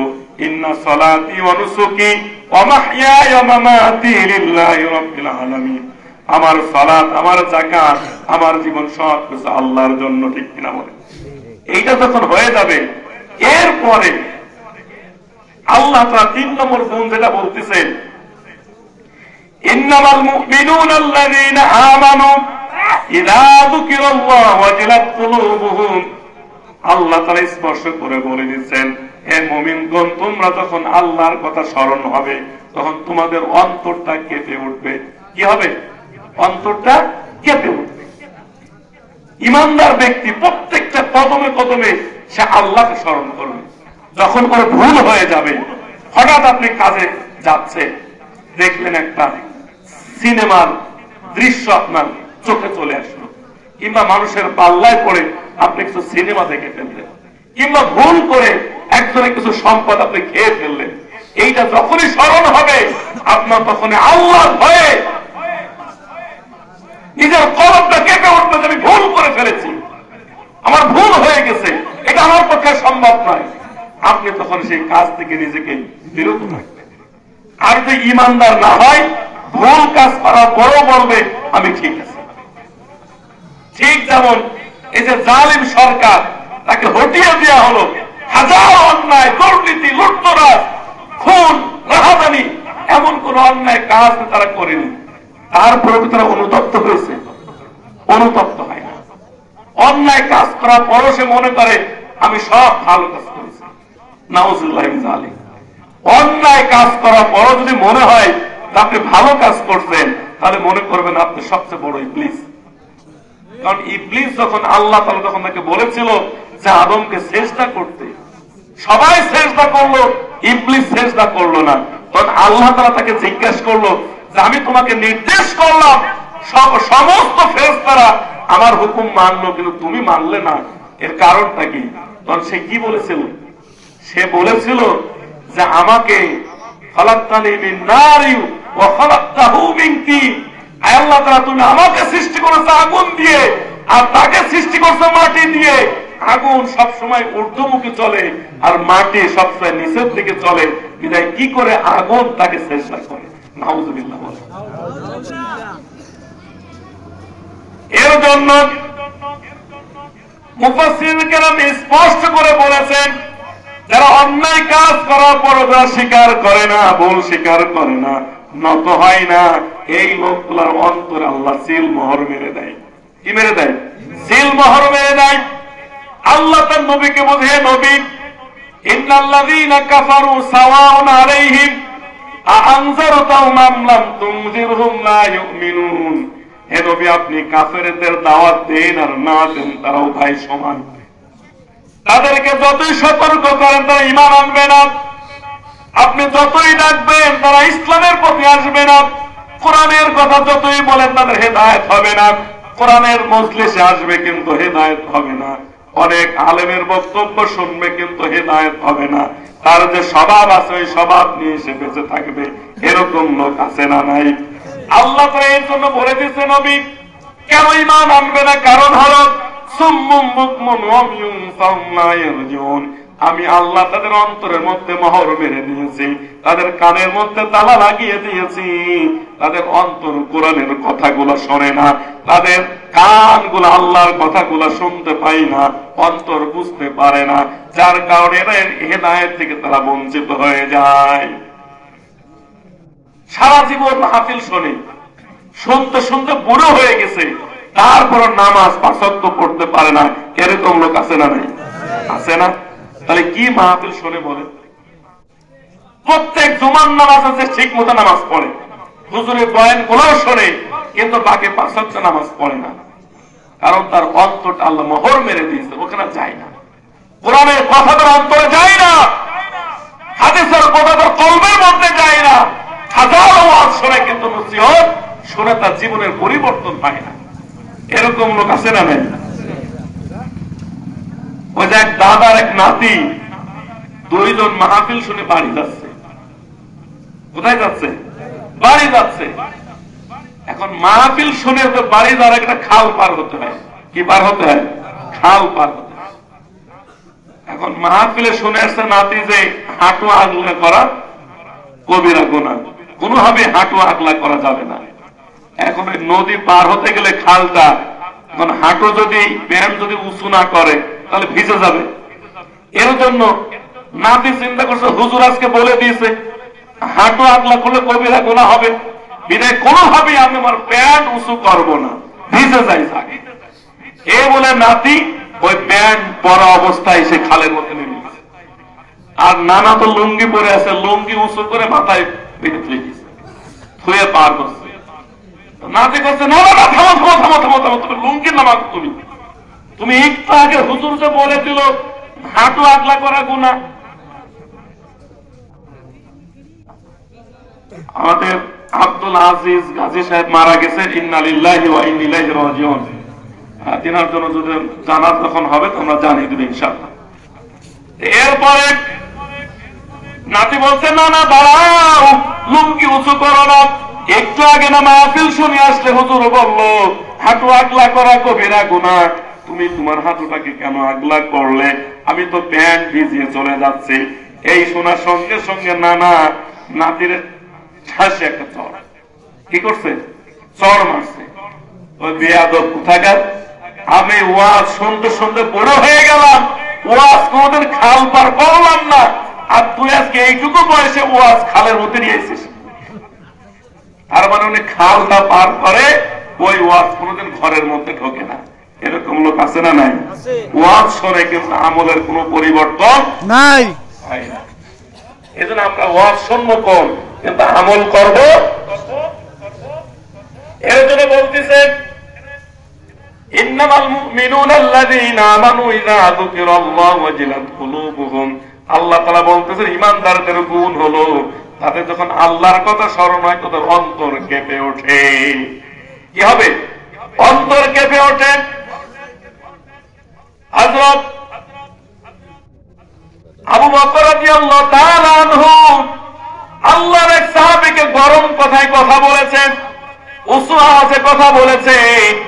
এই উঁচু আওয়াজে কথা বলার পরে উনি ওনার ভুলটাকে বুঝতে পেরেছেন। সঙ্গে সঙ্গে ওই সাহাবীকে বললেন, হে সাহাবী, আমি আপনার সাথে উঁচু কণ্ঠে কথা বলেছি, আপনি এখন আমার প্রতিশোধ নেন, আমার প্রতিশোধ নেন। আপনি আমাকে ওই রকম ধমক দিয়ে কথা বলেন, ওই রকম বকা দেন। আল্লাহ নবী সাহাবী বললেন, হে আবু বকর, আমি তোমাকে ক্ষমা করে দিয়েছি, আমি তোমার সাথে বেয়াদবি করতে পারবো না। আবু বকর বলেন, না, আমার জবাব তোমাকে নিতে হবে, আমাকে উঁচু আওয়াজে কথা বলে তার প্রতিশোধ নিতে হবে। আল্লাহ নবী সাহাবী নিল না বলে হযরত আবু বকর নবীর কাছে ছুটে চলে গেলেন, যে বিচারে দিলেন, বলে, ইয়া রাসূলুল্লাহ, আমি আপনার অমুক সাহাবীকে উঁচু আওয়াজে কথা বলেছিলাম, ধমক দিয়েছিলাম, আপনি তার প্রতিশোধ নেয়নি, সে নিতে চায়নি, এই জন্য আল্লাহর নবীর কাছে বিচার দিলাম, এই বিচার আপনি করেন। সুবহানাল্লাহ, ধমক দিয়ে কথা বলেছে, এর জন্য নবীর কাছে বিচার দিয়েছে যে এখন বিচার করেন আপনি। আমি ধমক দিয়ে কথা বলেছি, সেও যেন আমাকে ধমক দিয়ে কথা বলে তার প্রতিশোধ নিয়ে নেয়। সুবহানাল্লাহ। আর আজকে আমরা একজন মুমিন আরেকজন মুমিনকে হত্যা করে ফেলতেছি, আমাদের কোনো কষ্ট হচ্ছে না। একজন মুমিনকে নির্মম ভাবে আঘাত করতেছি, জেল দিচ্ছি, জুলুম দিচ্ছি, নির্যাতন করে শেষ করে দিচ্ছি, আমাদের মধ্যে কোনো দুঃখ কর্ণপাত নাই। নাউযুবিল্লাহ মিন যালিক। প্রিয় ভাইরা আমার, এর জন্য আমাদেরকে প্রত্যেকটা জায়গায় যখনই ভুল হয়ে যাবে আমাদের মধ্যে আল্লাহর কাছে তওবা করে আমাদের ফিরে আসতে হবে। এইটা যদি আমরা না পারি তাহলে আমরা আল্লাহর কাছে ধরা খেয়ে যাব। ঠিক কিনা বলেন? আমাদের মধ্যে ভুল করার পরেও আমাদের অনুশোচনা আমাদের মধ্যে কম, অনেক কম। এর কারণে আমাদের সমাজের মধ্যে আমাদের মুসলমানদের ঐক্য বিভক্তি গুলা দূর হচ্ছে না। তার মূল কারণ হলো আমরা অন্যায় করে যাই, অন্যায়ের পরে আমাদের মধ্যে কোনো ইহতিসাব, কোনো তাজাল্লি আমাদের মধ্যে আসে না। 5 নম্বর কথা, আল্লাহ তাআলা বলে দিচ্ছে, ইন্নামাল মুমিনুনা আল্লাযীনা আমানু ইযা যুকিরাল্লাহু ওয়াজিলাত কুলুবুহুম ওয়া ইযা তুলিয়াত আলাইহিম আয়াতুহু যাদাতুহুম ঈমানা। আল্লাহ তাআলা বলতেছেন, ঈমানদার যখন কোরআনের কথা শুনবে, নবীর কথা শুনবে, তাদের ঈমান বেড়ে যাবে। কি হবে? কোরআনের কথা যখন শুনবে তাদের ঈমান বেড়ে যাবে, আর ঈমান যদি না বাড়ে তাহলে মনে করতো সে ঈমানদার নাই। আজকে আমাদের সমাজে কোরআনের মাহফিল হলে লোকজন কম হয় না বেশি হয়? কোরআনের কথা শুনলে মানুষের কষ্ট হয় না বেজার হয়? বেজার হয় না? তার কারণ আমাদের মধ্যে ঈমানের ঘাটতি। কোরআনের কথা আমরা শুনতে পারি না, কোরআনের রাজ কায়েমের কথা শুনতে পারি না, ইসলাম কায়েম হোক এটা আমরা মানতে পারি না। এর একটা কারণে আল্লাহ তাআলা বলতেছেন আমাদেরকে বেশি বেশি কোরআনের পথে আসতে হবে। সত্যিকার ঈমানদার হতে হলে কোরআন পড়তে হবে, কোরআনের কথাগুলো আমাদেরকে শুনতে হবে। দেখেন আমাদের সমাজে যত মুসলমান আছে কয়জন আছে কোরআন পড়তে পারে বলেন? আমাদের ঈমানটাতে বাড়বে, আল্লাহর ভয় বাড়বে, যে এই বাড়ার জন্য কোরআনের সাথে সম্পর্ক হওয়া, কোরআন পড়া, কোরআন জানা, এই জানাটা আমাদের মধ্যে কয়জনের আছে বলেন? নাই, হাজারো পাঁচজন। আমাদের মসজিদে যত মুসল্লি আছে যদি জিজ্ঞাসা করা হয় কয়জন কোরআন পড়তে পারেন, দেখবেন শুধু ইমাম সাহেব ছাড়া আর নাই। ঈমানটা বাড়বে কোথা থেকে? আল্লাহ বলতে কোরআন পড়লে ঈমানটা বৃদ্ধি হবে, সেই কোরআন আমাদের মাঝে নাই। শুধু তাই না, দীর্ঘ 16 বছর আমাদেরকে শিক্ষা ব্যবস্থা থেকে কোরআন থেকে মাহরুম করে ফেলা। স্কুল কলেজে কোরআন নেই। একটা ছেলে মাস্টার্স পাস করে ডক্টর হয়, ইঞ্জিনিয়ার হয়, কিন্তু নিজের আপন বাবার জানাজা পড়ার মতো সক্ষমতা তার পায় না, কালেমা সহি করে পড়তে পারে না। ইঞ্জিনিয়ার হয়েছে, আপন বাবা মৃত্যুবরণ করেছে, তার জানাজা দেওয়ার সময় একজন হুজুর লাগে। তাহলে আমাদের কি শিক্ষা বলেন? ডাক্তার করতে পারলাম কিন্তু ইমানদার করতে পারলাম না, ইঞ্জিনিয়ার করতে পারলাম, ইমানদার করতে পারলাম না। এই শিক্ষা ব্যবস্থা আমাদেরকে চেঞ্জ করে আনতে হবে। এমন এক শিক্ষা ব্যবস্থা গড়ে তুলতে হবে যেখানে একজন ডাক্তার হবে কিন্তু মসজিদে ইমাম হওয়ার যোগ্যতা রাখবে, একজন ইঞ্জিনিয়ার হবে, কোরআন সম্পর্কে তিনি জানবে, কোরআনের জ্ঞান তার মধ্যে থাকবে। এরকম শিক্ষা ব্যবস্থা আমাদেরকে তৈরি করতে প্রিয় ভাই। আমরা আশা করি বাংলাদেশ সরকার আগামী দিনে যে ইসলামী বিপ্লব হচ্ছে, ইসলাম কায়েম হচ্ছে, ইনশাআল্লাহ আগামী শিক্ষা ব্যবস্থা এমন ভাবে গড়ে উঠবে যে শিক্ষা ব্যবস্থার মাধ্যমে একজন শিক্ষক হবে, পাশাপাশি একজন মসজিদের ইমাম হওয়ার যোগ্যতা অর্জন করবে, একজন ডাক্তার হবে, একজন ইমাম হওয়ার যোগ্যতা অর্জন করবে। এরকম শিক্ষা ব্যবস্থা আমাদের দরকার, ঠিক কিনা বলেন? প্রিয় ভাইরা আমার, সেই জন্য আমাদেরকে বেশি বেশি কোরআনের আদর্শ আমাদেরকে গড়ে উঠতে হবে। আমাদের সন্তান, আমাদের মেয়ে ছেলে প্রত্যেকের কোরআনের শিক্ষা দিয়ে তাদেরকে সত্যিকার মানুষ হিসেবে আমাদেরকে গড়ে তুলতে হবে। এইটা আমরা যদি ব্যর্থ হয়ে যায় তাহলে আমরা কিন্তু হেরে যাব। প্রিয় ভাইরা আমার, আসুন আমি 5টা গুণ আপনাদের সামনে আলোচনা করেছি। 1 নম্বর গুণ কি বলেছিলাম? যে আল্লাহর ভয় আমাদের মধ্যে জাগ্রত থাকতে হবে। প্রত্যেকের মধ্যে আল্লাহর ভয়, পৃথিবীর কোনো ভয় দরকার নেই। আমাদের মধ্যে কোনো চেয়ারম্যান, মেম্বার, এমপি কারো ভয় দরকার নেই। কার ভয় থাকবে? আল্লাহ তাআলার ভয়। 2 নম্বর কি বলেছি?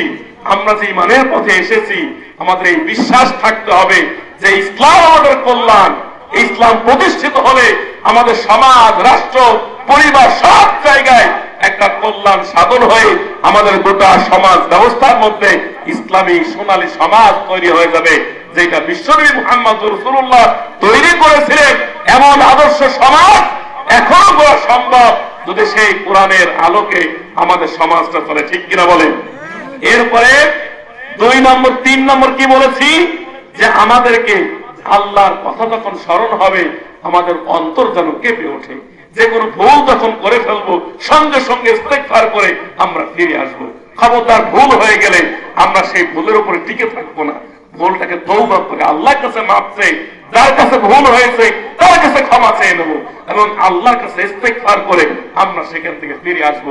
এই স্বভাব, এই গুণ আমাদের মধ্যে থাকতে হবে। 4 নম্বর কি বলেছি?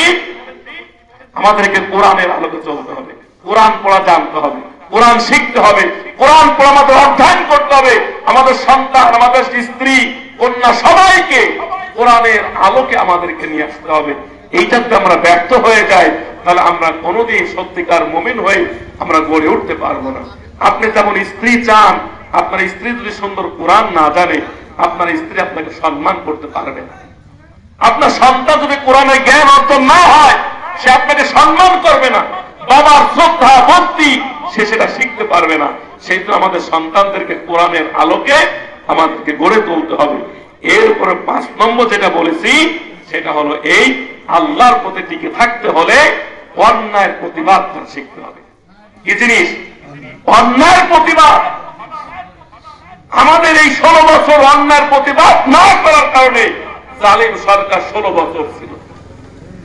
এখনো পর্যন্ত যারা অন্যায় কাজ করবে যদি আমরা প্রতিবাদ না করি, আল্লাহ বলছে ইল্লা তানফিরু ইউআযিবুকুম আযাবান আলীমা ওয়া ইস্তাবদিল কওমান গায়রাকুম। তোমরা যদি অন্যায়ের প্রতিবাদ করা বন্ধ করে দাও, আল্লাহর দ্বীনের কাজ করা বন্ধ করে দাও, তাহলে আমি সেখানে অন্য কোন জাতিকে তোমাদের উপর চাপিয়ে দেব। সেটাই কিন্তু আমাদের হয়েছিল। আজও যদি আমরা আল্লাহর দ্বীন প্রতিষ্ঠার কাজ করতে যে অন্যায়ের মোকাবেলা না করি, অন্যায়ের প্রতিবাদ যদি আমরা না করি, আমাদের এই সমাজে আবার কোন জালিম শাসক আল্লাহ চাপিয়ে দেবে। এই জন্য যেখানে অন্যায় কাজ আছে, আপনার সন্তান করুক, আপনার বাবা করুক, যে অন্যায় করুক না কেন, সেই অন্যায়ের প্রতিবাদ করা আমাদেরকে শিখতে হবে। বিশ্বনবী যে ইসলামকে বিজয় করেছিলেন, প্রত্যেকটা সাহাবী ছিলেন অন্যায়ের প্রতিবাদ মুখর। এখন দেখবেন মুরব্বীরা রাস্তা দিয়ে হেঁটে যায়, নিজের সন্তান কিংবা অন্য কোন ভাইয়ের সঙ্গে সিগারেট খাচ্ছে, আপনি দেখো না দেখে চলে যান, যায় না। পাশে দেখলেন একটা ছেলে আর মেয়ে, আপনার গ্রামের যুবক যুবতী ছেলে মেয়ে রাস্তায় বসে গল্প করতেছে, আপনি ঘুমটা দিয়ে চলে গেলেন, তাহলে আপনি অন্যায়কে প্রশ্রয় দিলেন। আপনার সামনে একজন যুবক ছেলে সিগারেট খাচ্ছে, আপনি তাকে কিছু বললেন না, ছেড়ে দিলেন, এই অন্যায়কে প্রশ্রয় দিলেন। আপনি দেখলেন আপনার ভাই অন্যায় কাজে সম্পৃক্ত হচ্ছে, জাহেলিয়াতের সাথে আপনার যুক্ত হয়ে যাচ্ছে, আপনি কিছুই বললেন না, তারপর আপনি তাকে বিশাল বাহাবা দিলেন। আপনি যেই নেতার আনুগত্য করেন, ওই নেতা দেখলেন হাজার হাজার কোটি টাকা লুটপাট করে খাচ্ছে, ঘুষ রাহাজানি ছিনতাই সবকিছু করে, তারপর আপনি বললেন আমার নেতার চরিত্র ফুলের মতো পবিত্র, তাহলে আপনি ওই নেতার সমস্ত অন্যায়ের কি সাপোর্ট করলেন না? এইরকম সাপোর্ট আমরা করার কারণে আমাদের সমাজের পরিবর্তন নেই ভাইরা। আমাদের নেতার পরিবর্তন হচ্ছে না, কারণ আমরা অন্যায় দেখার পরেও তাকে আমরা ভালো বলি, তাকে আমরা ভোট দিই, তাকে সমর্থন করি। এই স্বভাবগুলোর কারণেই আমাদের গোটা সমাজের আমূল পরিবর্তন হচ্ছে না। এজন্য অন্যায়ের প্রতিবাদ আমাদেরকে শিখতে হবে। যার যেখানে সক্ষমতা আছে আমাদের সেই জায়গায় টিকে থাকতে হবে ইনশাআল্লাহ। এই 5টা গুণ আমরা যদি অর্জন করতে পারি, এরপরে আরো অনেকগুলা গুণ আছে, আপনারা আল্লাহ তাআলা তৌফিক যদি দেয় অন্য কোনো দিন আলোচনা করব ইনশাআল্লাহ। এই 5টা গুণ আমাদের প্রত্যেকের মধ্যে অর্জন করতে পারি তো ইনশাআল্লাহ আমাদের জীবন, আমাদের পরিবার, আমাদের সমাজ, গোটা জিন্দেগিতে আমাদের পরিবর্তন হয়ে যাবে ইনশাআল্লাহ। আল্লাহ আমাদের আমল করার তৌফিক দান করুন। সকল অবস্থায় যেন আমরা আল্লাহর দ্বীনের পথে টিকে থাকতে পারি, আল্লাহর রেজামন্দি হাসিল করতে পারি, একজন মুত্তাকি মুখলেস বান্দা হয়ে যেন আমরা সমাজের মধ্যে চলতে পারি। আল্লাহ আমাদের সেই তৌফিক দান করুন। ওয়া আখির দাওয়ানা আনিল হামদুলিল্লাহি রাব্বিল আলামিন। আসসালামু আলাইকুম ওয়া রাহমাতুল্লাহি ওয়া বারাকাতুহু।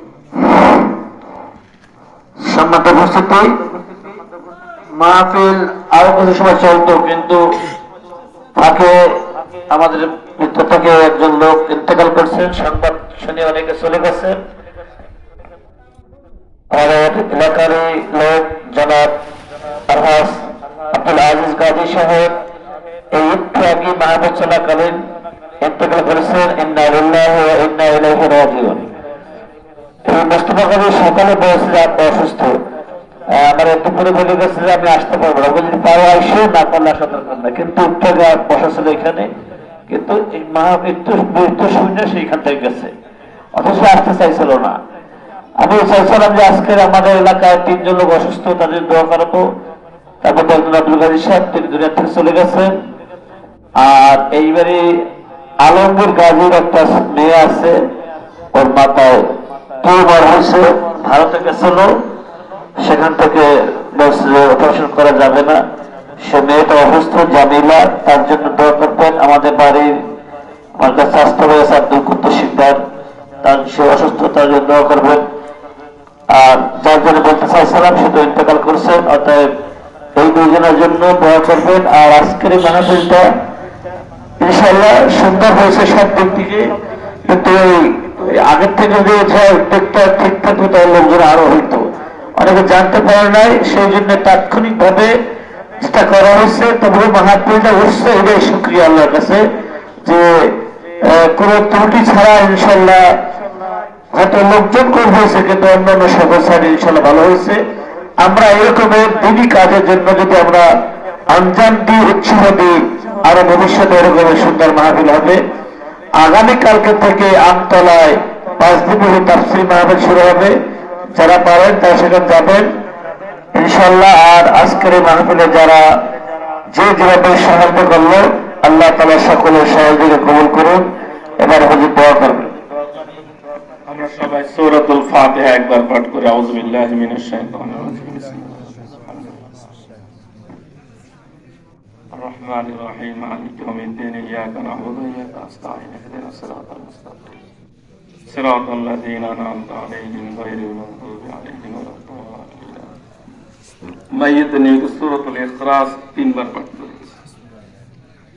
قل هو الله أحد الله الصمد لم يلد ولم يولد ولم يكن له كفوا أحد بسم الله الرحمن الرحيم قل هو الله أحد الله الصمد لم يلد ولم يولد ولم يكن له كفوا أحد بسم الله الرحمن الرحيم قل هو الله أحد الله الصمد لم يلد ولم يولد ولم يكن له كفوا أحد اللهم صل على سيدنا وحبيبنا وشفيعنا ونبينا مولانا محمد اللهم آمين وقنا عذاب النار رب ارحمهما كما ربياني صغيرا رب ارحمهما كما ربياني صغيرا আয় আল্লাহ তাআলা তোমার কিছু গুনাহগার বান্দা মাওলা গো আল্লাহ আসরের পর থেকে পর্যন্ত বিভিন্ন উলামায়ে কেরামের মুখ থেকে আল্লাহ বিভিন্ন কোরআন হাদিসের কথা শুনেছে, তাফসীর থেকে আলোচনা শুনেছে। আল্লাহ তাআলা ধৈর্যের সাথে মাওলা গো শেষ পর্যন্ত আমরা যারা আছি আয় আল্লাহ তাআলা আমাদের এই মাহফিলটাকে কবুল আর মঞ্জুর করে নেন। আয় আল্লাহ তাআলা এই মাহফিল থেকে যে কোরআনের আলোচনাগুলো শুনেছি এবং যা কিছু বলেছি মাওলা গো আয় আল্লাহ তাআলা আমাদেরকে আমল করার তৌফিক দান করে দেন। আয় আল্লাহ তাআলা আমাদের সমস্ত ভুলগুলো মাফ করে দেন। আল্লাহ আমাদের জানা অজানা সগীরা কবিরা যত গুনাহ আছে আল্লাহ সমস্ত গুনাহগুলো মাফ করে দেন।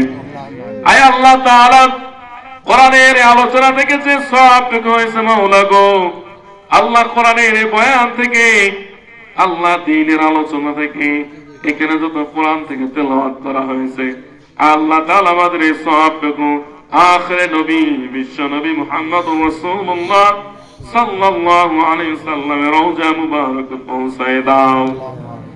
আল্লাহ তাআলা বাবা আদম আলাইহিস সালাম থেকে এই পর্যন্ত যত নবী রাসূল দুনিয়া থেকে বিদায় নিয়েছে মাওলা গো আল্লাহ গো প্রত্যেকের কবরে আমাদের এই সওয়াবটুকু পৌঁছায় দাও।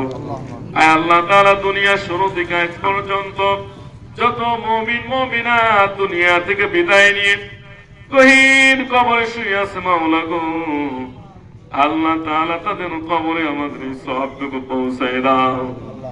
আল্লাহ তাআলা আমরা যারা হাত তুলেছি মাওলা গো আমাদের মধ্যে কারো বাবা নাই কারো মা নাই আল্লাহ গহীন কবরের মধ্যে রেখে এসেছে মাওলা গো কেমন আছে তা আমরা জানি না আল্লাহ গো সাপ বিচ্ছুর জায়গা মাওলা গো আল্লাহ তোমার হাবিব বলেছে যার কবর ভালো হয়ে গেল তার সব ভালো হয়ে গেল, আর যে কবরে ধরা খেয়ে যাবে আল্লাহ সে ফুলসিরাতে ধরা খাবে, হাসরে ধরা খাবে, আল্লাহ সর্বশেষ জাহান্নামের মধ্যে নিমজ্জিত হয়ে যাবে। আল্লাহ আমাদের আব্বা আম্মা কবরের মধ্যে কেমন আছে আমরা কেউ জানি না মাওলা গো তোমার কাছে ফরিয়াদ করি আয় আল্লাহ আমাদের আব্বা আম্মার কবরটাকে আল্লাহ জান্নাতের টুকরা বানাইবে। আয় আল্লাহ যদি কোনো ভুলের কারণে আমাদের বাবা মার কবরে আল্লাহ আযাব হয়ে থাকে মাওলা গো মেহেরবানি করে তুমি সেই ভুলটাকে মাফ করে দাও। আল্লাহ সন্তান হয়ে তোমার কাছে ফরিয়াদ করি মাওলা আয় আল্লাহ তাআলা কোন ভুলের কারণে আমাদের পিতা মাতার যদি আযাব হয়ে থাকে আল্লাহ গো সন্তান হয়ে ফরিয়াদ করি মাওলা গো, আমাদের পিতা মাতার কবরে আযাবকে মাফ করে দাও। আয় আল্লাহ তাআলা কিয়ামত পর্যন্ত মাফ করে দাও। আল্লাহ কবরটাকে জান্নাতের টুকরা বানাই দাও। আল্লাহ তাআলা জান্নাতের বিছানা বিছাই দাও। আল্লাহ গো যতদিন আমরা বেঁচে আছি ততদিন যেন আল্লাহ ভালো আমল করে পিতা মাতার জন্য প্রেরণ করতে পারি। আল্লাহ তাআলা আমাদের সেই তৌফিক দান করে দাও। আয় আল্লাহ তাআলা মাহফিল চলা অবস্থায় তোমার এক বান্দার মৃত্যু সংবাদ আসলো। আল্লাহ তাআলা তোমার এই বান্দাকে কবুল আর মঞ্জুর করে নাও। আয় আল্লাহ তাআলা এই বান্দার মধ্যে আল্লাহ দুনিয়ার মধ্যে চলাকালীন যদি কোনো ভুল হয়ে থাকে মাওলা গো, আল্লাহ সমস্ত ভুলগুলো মাফ করে দাও। আয় আল্লাহ তাআলা তাকে কবরের মধ্যে যখন শায়িত করবে মাওলা গো, আল্লাহ তাকে কবরে জবাবটাকে সহজ করে দিও মাওলা। আল্লাহ পরিবার পরিজনকে ধৈর্য ধারণ করার তৌফিক দান করে দাও। আল্লাহ সন্তান সন্ততি যারা আছে তাদের নেক আমল করার তৌফিক দান করে দাও। আয় আল্লাহ গো তার দুনিয়ার মধ্যে যত নেক আমল করেছে মাওলা গো, নেক আমলটুকু কবুল করে নাও। আয় আল্লাহ জাহান্নামের আযাব বড় কঠিন। আল্লাহ গো কাল কিয়ামতের ময়দানে তোমার দরবার থেকে যদি ফিরে চলে যায়, আল্লাহ তোমার দয়া থেকে যদি আমরা মাহরুম হয়ে যাই, দয়া করার মতো কোনো জায়গা আল্লাহ থাকবে না। আল্লাহ দুনিয়ার কোন ফকির একটা ঘরে যখন ভিক্ষা না পায়, আল্লাহর একটা ঘরে যে মা বলে চিৎকার করে, আয় আল্লাহ তাআলা কাল কিয়ামতের দিন তুমি যদি ফিরাই দাও মাওলা গো, আল্লাহ আমাদের আর কোন দরবার নাই, আর কোন মাওলা নাই। আল্লাহ যেখানে যে আমরা হাত পাতবো, আল্লাহ আমরা জাহান্নামের আযাব থেকে মুক্তির কামনা করব। আল্লাহ তাআলা মেহেরবানি করে তুমি আমাদের অধমদেরকে কবুল আর মঞ্জুর করে নাও। আল্লাহ আমাদের জাহান্নামের আযাব থেকে রক্ষা করো মাওলা গো। আয় আল্লাহ তাআলা জাহান্নাম থেকে মুক্তির দিতে জান্নাতের ফয়সালা করে দিও। আয় আল্লাহ তাআলা দুনিয়ার মধ্যে যতদিন বেঁচে আছি মাওলা গো, ইমানের সাথে চলার তৌফিক দান করো। আল্লাহ আমাদের অন্তরের মধ্যে তোমার ভয় সৃষ্টি করে দাও। আল্লাহ দুনিয়ার মধ্যে আমরা যেন কোনো রাজা বাদশার ভয় না করি, আল্লাহ কোন চেয়ারম্যানের ভয় না করি, কোন নেতার ভয় যেন না করে। আল্লাহ তাআলা তোমার ভয় আমাদের অন্তরের মধ্যে তৈরি করে দাও। আয় আল্লাহ গভীর রজনীতে কেউ দেখে না, আল্লাহ নামাজে ফাঁকি দিই, মানুষের অর্থ সম্পদ অন্যায় ভাবে ভক্ষণ করেনি। আল্লাহ কত অন্যায় কত অপরাধ করে মাওলা গো, মনের আল্লাহ সঙ্গোপনে। আল্লাহ পৃথিবীর কেউ দেখে না, কিন্তু তুমি মাওলা সব দেখো। আয় আল্লাহ তাআলা আমাদের প্রকাশ্যে আমাদের গোপনে যত গুনাহ করেছে মাওলা গো, সমস্ত গুনাহগুলো মাফ করে দাও। আয় আল্লাহ তাআলা প্রকাশ্যে এবং গোপনে মাওলা গো যেন তোমার ভয় করে চলতে পারে সেই তৌফিক দান করো। আল্লাহ তোমার হাবিব বলেছে ওই ব্যক্তি সবচেয়ে উত্তম যে গোপনে গুনাহ থেকে নিজেকে বিরত রাখে। আয় আল্লাহ তাআলা আমাদের চলার পথ থেকে সহজ করে দাও। আল্লাহ দ্বীনের পথে চলা আমাদের জন্য সহজ করে দাও। আল্লাহ ৫ ওয়াক্ত নামাজ যথাযথভাবে আদায় করার তৌফিক দান করে দাও। আল্লাহ আমাদের মধ্যে যে ভাইরা ঋণগ্রস্ত আছে মাওলা গো, ঋণ থেকে মুক্ত করে দাও। আল্লাহ যে ভাইটা অভাবী আছে মাওলা গো, অভাবগুলো দূর করে দাও। আয় আল্লাহ তাআলা বলা হয়েছে ২ জন ভাই অসুস্থ আছে মাওলা গো, সে অসুস্থকে শিফায়ে কুল্লি আজিলা দান করে দাও। আয় আল্লাহ তাআলা তাদের শিফায়ে কুল্লি আজিলা দান করে দাও। আল্লাহ সুস্থতার নিয়ামত ওই ২ ভাইকে আল্লাহ আপনি ধন্য করে দাও। আয় আল্লাহ তাআলা আমাদের মধ্যে যারা অসুস্থ আছে মাওলা গো, তাদের সুস্থতা দান করে দাও। আল্লাহ গো যাদের মনে কষ্ট আছে, মনের কষ্টগুলা দূর করে দাও। আল্লাহ যাদের অন্তরে ব্যথা আছে মাওলা গো, ব্যথাগুলা দূর করে দাও। আল্লাহ তাআলা তোমার কাছে ফরিয়াদ করে আমাদের যাদের সন্তান আছে সন্তানগুলাকে কবুল করে নাও। আল্লাহ আমাদের সন্তানগুলাকে মুত্তাকি বানাই দাও। রব্বানা হাব লানা মিন আজওয়াজিনা ওয়া যুররিয়াতিনা قرة أعين واجعلنا للمتقين إماما আয় আল্লাহ তাআলা আমাদের সন্তানগুলোকে মুসল্লা মুসল্লিদের ইমাম বানাই দাও আল্লাহ আমাদের সন্তানগুলোকে মুসলমানদের ইমাম বানাই দাও আল্লাহ তাআলা এমন যোগ্য মানুষ বানাই দাও আল্লাহ তাআলা যেন দেশ জাতি এবং ইসলামের খেদমত করতে পারে আল্লাহ দেশের কল্যাণে কাজে আসবে এমন সন্তান তুমি আমাদেরকে দান করো আল্লাহ এমন সন্তান দিও না যে সন্তানগুলো আমাদের বোঝা হয়ে যায় আল্লাহ যে সন্তানগুলো আমাদের আযাবের কারণ হয়ে যায় এমন আযাবের কারণ হয়ে যায় এমন সন্তান তুমি আমাদেরকে দিও না আল্লাহ আমাদের চক্ষু শীতলকারী সন্তান বানাই দাও আয় আল্লাহ তাআলা আমাদের মা বোনদের কবুল করে নাও আল্লাহ আমাদের স্ত্রীদেরকে আল্লাহ মা আয়েশা সিদ্দিকা রাদিয়াল্লাহু তাআলা আনহার উত্তরসূরি বানাই দাও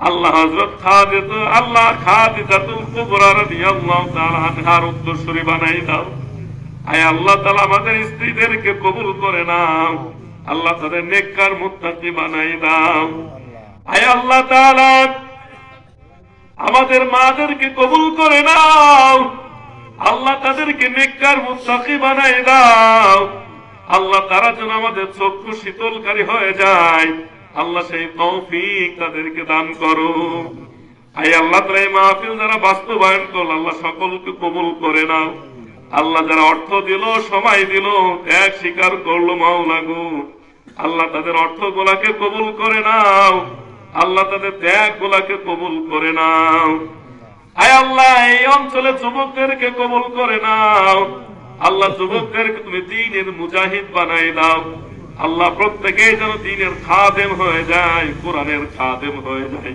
আল্লাহ তাআলা সেই তৌফিক দান করে দাও আয় আল্লাহ তাআলা আমরা যা কিছু বলেছি যা কিছু আল্লাহ বলতে চেয়েছি কিন্তু বলতে পারি আল্লাহ আমাদের সমস্ত কথাগুলো কবুল আর মঞ্জুর করে নাও আয় আল্লাহ তোমার এই মাহফিলে প্যান্ডেলের মধ্যে অনেকে তোমার মুত্তাকি মানুষ আছে আল্লাহ দাড়ি পাকা মুসল্লি আছে ইমাম আছে হাফেজ কোরআন আছে মাওলা গো যার হাত করে তোমার কাছে বেশি কবুল হয় পছন্দ হয় আয় আল্লাহ তাআলা তার হাতের উসিলাই করে আল্লাহ আমাদের প্রত্যেকের দু হাত খালি কবুল করে নাও رب اجعلني مقيم الصلاة ومن ذريتي ربنا وتقبل دعاء ربنا فاغفر لنا ذنوبنا وكفر عنا سيئاتنا وتوفنا مع الأبرار سبحان ربك رب العزة عما يصفون وسلام على المرسلين والحمد لله رب العالمين واجعل آخر كلامنا عند الموت لا إله إلا الله محمد رسول الله